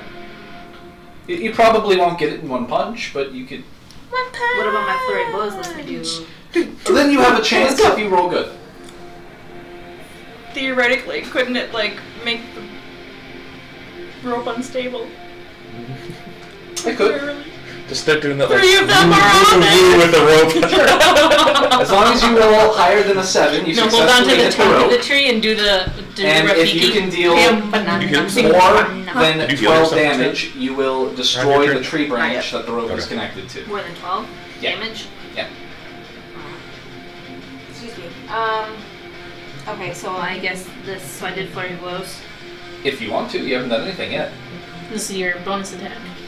Your Oh, bonus I action. can use my bonus action on this? That's the only thing you have left. You already used everything else. Then yeah, I'm gonna just do the bonus. I'm not gonna spend the key. 9. That's higher than a 7. You hit the tree branch. Okay, so with the knuckles, I roll a d6. 1 damage. 1 damage. Well, technically it's 2 because it's siege damage. How's it siege damage? Because it does a d6 siege damage. That's what it says on the card. Deals an additional 1d6 siege damage to earth, metal, rock. Oh, and okay. My bad. I thought the siege damage did everything. I thought it just doubled or something versus. Okay. Okay, well you deal 1 damage. You kind of hurt your knuckles. Punch in the tree. It's a really thick Fucking branch. God, Okay. piece of garbage. All right. She's gonna. I can't use a free action to kick the damn rope. Now use your free action to grab a rock. Oh, that's right. Fuck this shit. Trevor, you're up. What would you like to do? Batman, no! Then we'll move forward and Robin, you okay? She's bleeding, Yeah, move over. even though she wasn't hit. Not the first time I've probably seen Probably not this. So he'll go to you and be like, She hold gets still. flinch when somebody accidentally kicks the cat. Let me look at that quick. And Water. I'll be right back. Sorry. yeah, he'll spend 4 side points That's a lot. to heal her. Oh, okay, I was gonna say that's a mighty investment in something that you may not be picking the right one. Oh yeah, no, that's a heal her. She just took two heavy blasts. Ooh, very good. 14, 19. Ooh. Healed for 26.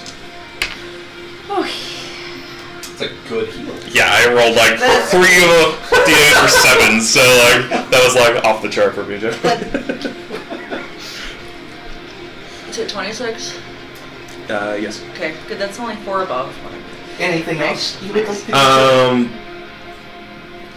Bonus action after seeing my sister get, well, sort of shot. Like, I'm like, oh yeah, that son of a bitch. And I just kind of go a little icy and cold and set up my resilience. Batman is twitching on the ground, the bullets sort of like slowly pop out and fall to the ground as the wounds close up. Batman stops twitching and stands back up. Yep. So now I got the bit of a, I guess maybe almost like a little mist coming off me now since I got the icy thing going and the warm temperature that we're at. Okay. Yeah. Is that it? Yeah. Layla, you're up. Do any of these trees have fruit on them? No. No? No fruit, nope. Okay. It's not lunchtime. Now I'm saying you're thinking, like, what strategy was she going to use with the fruit? Throw them at him. Duh. I am in the coconut. No, I am going to use a sorcery point to cast distance Yeah, it's fucking spell. hot in here. Yeah, it's good. It's fucking Really hot. hot. Really? Down the temperature. Like, why is it so hot? Yeah, I would sweltering Warm last here, while. out there. Out there, it's cool. If we didn't care about the cats, I'd say leave the door open. Dude, Lily was being my bestie just now. Aww. She came up and was like, meow. Aw. So I was just talking to her and she was meowing at me. Aw. She's the cutest. The thermostat was set to heat up the house if the temperature falls below 71. Ooh.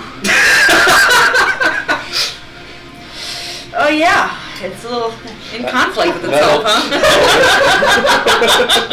See, I thought it wasn't doing anything. Oh man. I changed it to cool down the house if it gets above 68, is what I just changed it to. Alright, I'm going to cast light and I'm going to use a sorcery point to distance spell. That's light? Yes. Okay. I'm going to do it. I'm guessing this is like a kind of shaded area because of the trees. They're actually in a clearing. Okay, then never mind. I mean, there's shade under the trees. Do they all have shadows? Yes, the trees all have shadows. No. Oh, people? Yes. Yeah, they have shadows. All of these guys? Yeah, they have shadows. Okay. Sorcery point back then. Good thinking. Good thing. I agree. I like where you're going on that. And there are other characters that would have worked against. Okay. Not on this particular power. Then I am going to activate Mantle of Flame. Okay. So it's really bright now. Okay. Shining bright like a phoenix. I am going to. You guys gonna hug again? Just make it really steamy. Clearly. I will. Song of Ice and Fire. Scorching Ray. Nice. This one. The one that's still frozen in a block of ice? Yeah. Okay. Have you been making your strength checks? Only if he wants to. Okay. What are they? Strength checks for what? Did I miss To something? break out. For the ice or whatever. If he wants to break himself free. Oh, no, he's not even trying. Okay. Well, I'm He's doing it. frozen in place doing this. Well, I'm doing it at that one. God dang it. 2 miss again. Okay. These dice are Oh, what going- were they? One was a 2, and Yeah, the that other one was a 3. Yeah, that misses, yeah. Yeah. So, this one is a natural 19, though. That's gonna hit. So that is 2d6 plus 4. So 11 damage. Okay. You send the bolt. 3 of them. 2 of them kind of go off mark. You might be a little bit out of practice as they whiz by. You haven't really trained since Nadia was captured. The last one, however, hits its mark right in the center of the ice. You see as there's a shattering of ice, there's some mist that flies off, and you break out a chunk of it, and the head is now unfrozen. And it goes from... It just sort of smiles at you. But it goes through him? Well, you blew up the ice, like it didn't even get to him. It exploded off the ice he was encased in.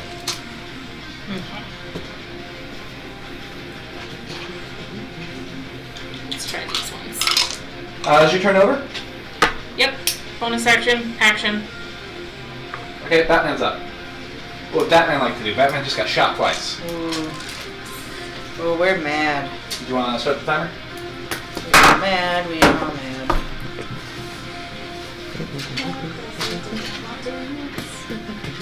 Figures.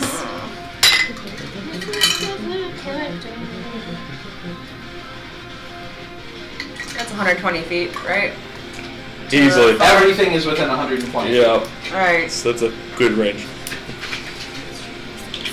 Chill touch to the... This is a cantrip? Yep. Yes. Okay. Yes. To which one? To the guy in the tree. Which one? The one that That does was Oh, the not one, have the the one face. that's head just got Yeah, I'm just throat. gonna like face hugger his face. Okay. Okay. If make it. Some of the ice starts to form into a skeletal ice hand and goes to just clasp onto his face. You see as his face suddenly turns to horror, and then it just phases right through his head, and then he begins laughing silently. I hate his powers.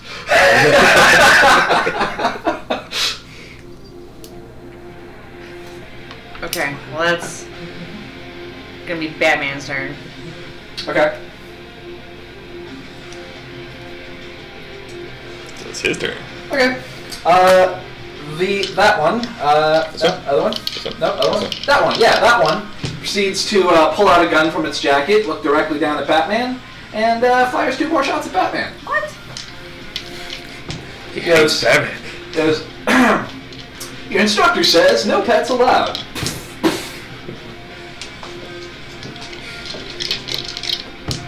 Where'd my D20 go?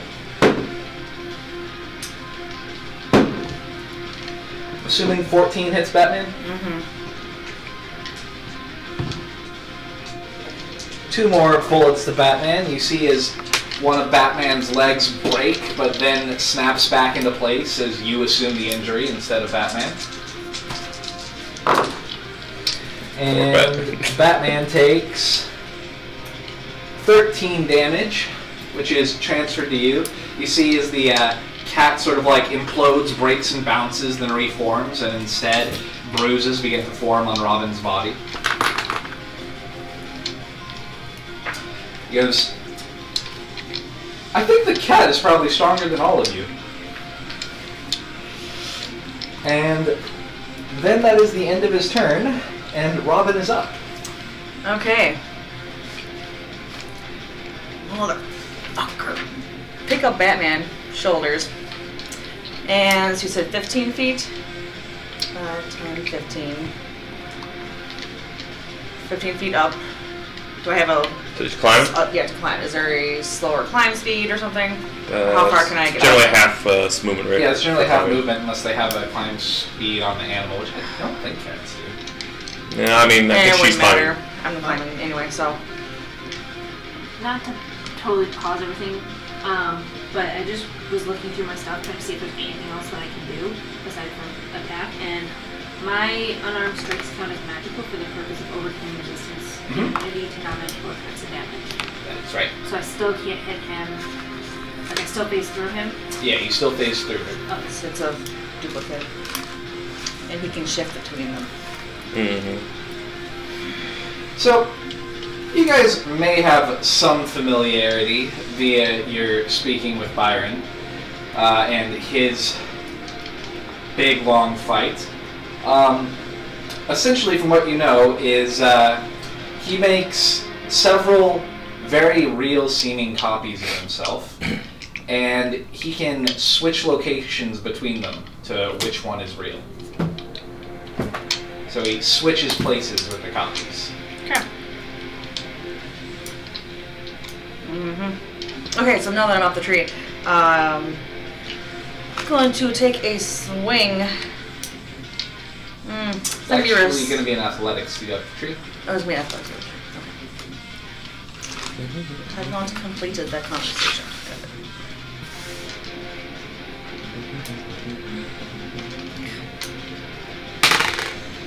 Eight. 8. You do not manage to get up the tree. You start to, but then a piece of bark breaks off and you slip back down. Okay. enough movement for one more attempt or no? You're going 15 feet up at half movement speed, so it's 30 feet to try and go 15 feet up. So you can use your action. Dash. Yeah, the dash action. Try and climb up again. Doesn't help me as much as I wanted to. I don't believe I have anything else. Fuck, it is really hot in here. It Shit. is really freaking... Like, what the fuck? Go ahead and open the door. I don't even care if the cat's in there at this point. Why is it so fucking hot in here? It's frozen outside. Makes no sense. Because you were cold and you kept the heat on.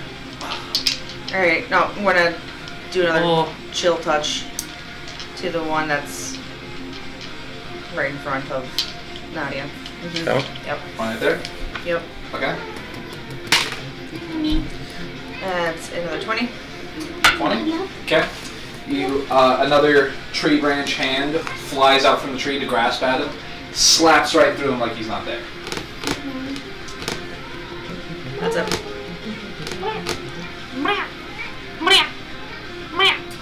Nadia, you're up. What would you like to do? You're up in the tree now. How far up in the tree am I?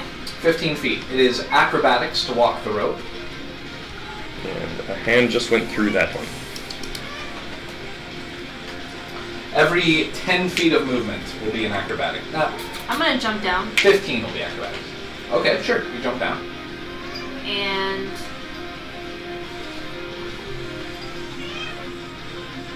it's here, so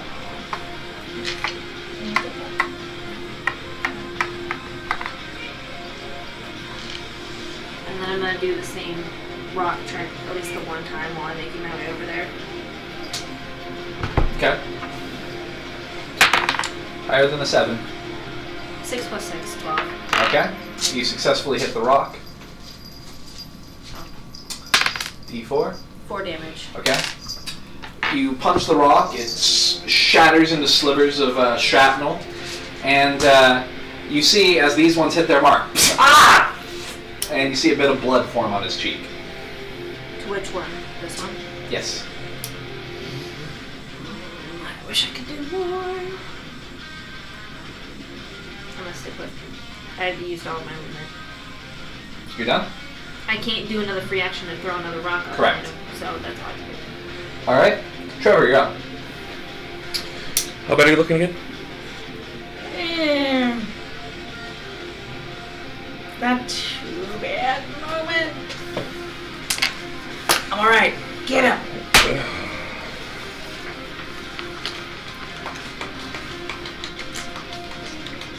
Okay. He did call out, going ah or whatever, right? Yeah. All right. So be it. You even got a bleeding cheek now. Right.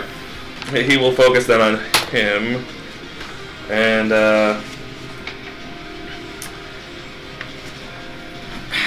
he'll do a.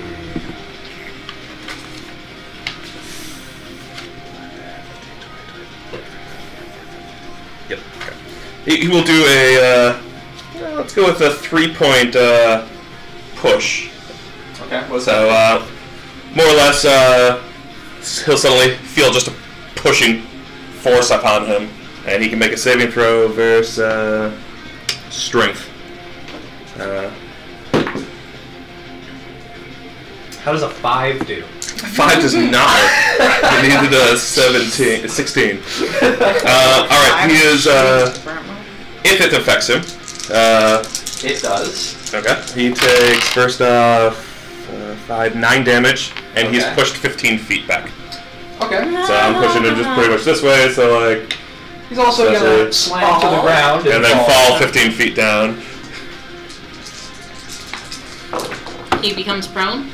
That's Are up you to the fucking DM. kidding me? I'm just trying to get him down to the ground so that she can do something to him or somebody else can. I rolled 3d6 fall damage because he went flying back 15 feet and then also died. It was 666. I figured there was going to be some bonus on that, but I was like, not expecting that much. It's a d6 per 20 feet. Yeah. And then, I just, you're also like blasting him backwards through the air and everything. So now there's So- momentum and... Alright, was that, and then... And how much direct damage did it do? It was 9 direct damage. Okay. So 27 damage. 10, 15, 20, 25, 30 as he moves Okay. up as well. And then... Yeah, I'm good then. Okay. Layla, would you like to do anything? Yeah. Okay. Yeah, I'm gonna hold out my hand and a fist and then open and release. And a little firebird is gonna flutter out. You see as he looks up, he's like, remember no killing. Does he actually look that hurt? Oh, yeah, he's really hamming it up. So he's... Bird kind of grows and then it just fucking explodes in fireball and he has to make a dex save of 15. Oh shit. Oh, a Is prone there- dex save. Is there a disadvantage for a dex save if you're prone? I feel like... It would make sense, but I don't I'm know looking. there's actually I have a no thing. idea. I don't think there is. Question. I don't think so either, but maybe. I almost feel like there ought to be, unless, you know, he just can roll really fast. No, there's nothing. Okay. So... 14 was his dex save. He fails then. Okay. Okay, give me one moment.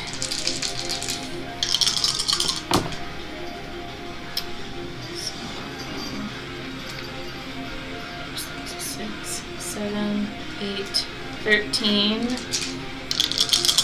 Oh, really good.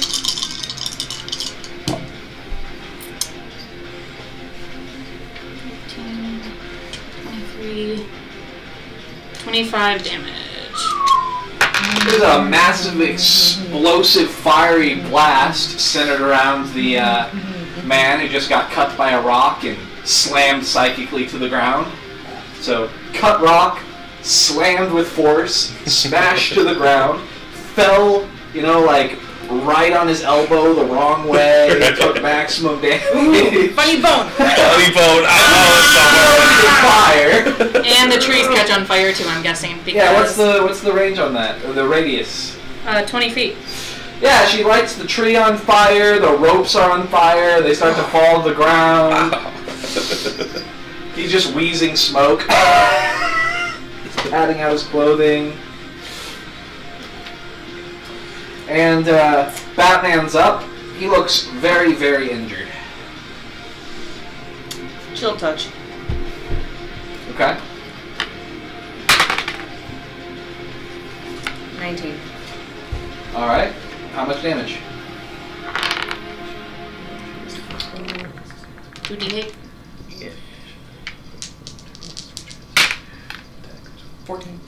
14? You watch as a spectral hand reaches out, grasps at his throat, crushes his windpipe. His eyes roll back, he goes, If it was like and just falls lightning flat. bolt, or just a roll to hit, and it'd be 6 damage.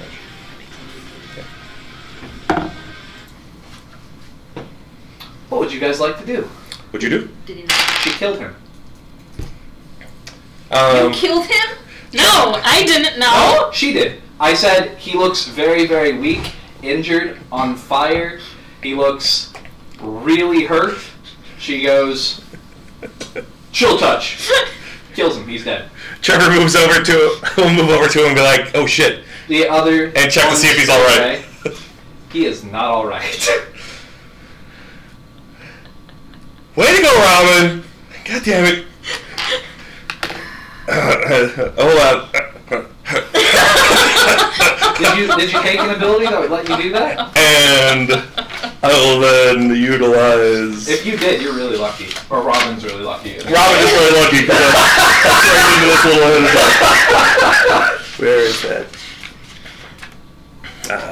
Hold on. I didn't print off the sheet, but yes, it's essentially Revivify, where I have to get to it within 1 minute. Hold on. I just wanted to make sure he wasn't faking it. No, he's dead. Okay, hold on. I'll just Arcana up quick. I gotta print off that one.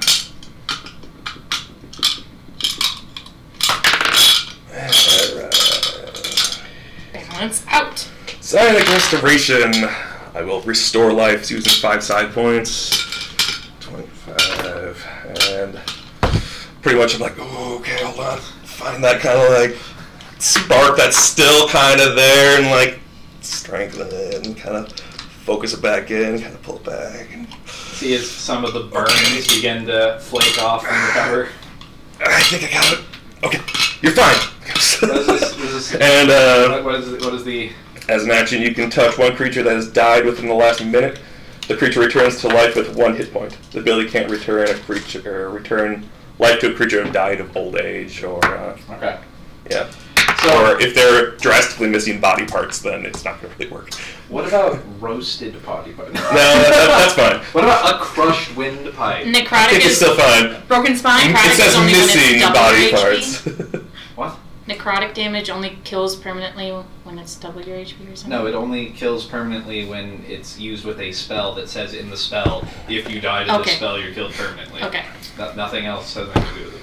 For some reason, I thought there was. I think Monica played it that way, but that isn't a rule.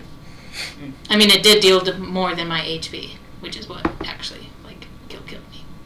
Yeah, right. That might have been a specific thing with that creature too. Yeah, it was like that specter. Yeah, or if something it had a it specific... reduces your HP to that how much damage it deals, and my HP was only 20, and it did 32 damage to me.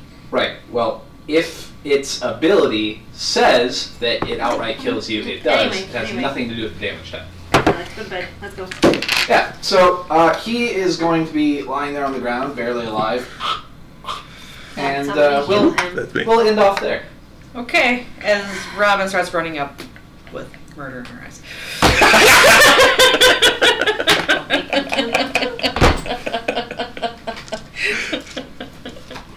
Clearly, Nadia was not the one who needed the demonstration. Truth. And I will, as a DM, give a warning for future potential deaths on this island. If Raz doesn't outright kill you and eject you from the campaign, causing you to create a brand new character and start from scratch, the punishment may instead involve solitary confinement, in which you have to play another character for a session or just not come to one because you won't be available. Right. Don't worry, guys, I got you. Be careful with that. He's a bad mofo. Well, maybe he should watch that shit-eating grin. Yeah, that's right. We killed you, bitch. But we brought you back. 4 on 1. One of you hits an illusion. The other 3 are like, but is it still an illusion? And throw more attacks. Yeah, let's pile on. So, I'm glad that worked. he uses haste to attack, and he can switch between them as an action or a bonus action. So he would switch, attack, then switch again. Nice. Thank you. Also, technically, he can make more than 4 copies, but I just stopped at 4. Did his copies go away when he died? Yes, they disappeared, yes. Gosh, weren't you listening? Nick said, and they fade away. I was He was really too busy worried about that dude dead. The other interesting thing to keep track of is, like, if you shoot this one in the shoulder and now it has a shoulder wound, and he switches places with another one that's not wounded, he will no longer be physically wounded when he switches over to that. Are we all good for the 17th? Should be. Should be. I'm going to try and finish your sheets by then, and also have more information on the people you met and your time at the beginning of the island. Don't worry, guys. I won't give him a hug until he does his things. I would like to, honestly apologize for not being ready, but I hope you liked the content that I did finish. Yeah, it's all great. Yes. Dude, and you gave a lot as it was just between the 2 of them, so I mean, that's a pile of work and stuff. So like. Are we still recording? Oh yeah, I can turn it off right now. But 1 second.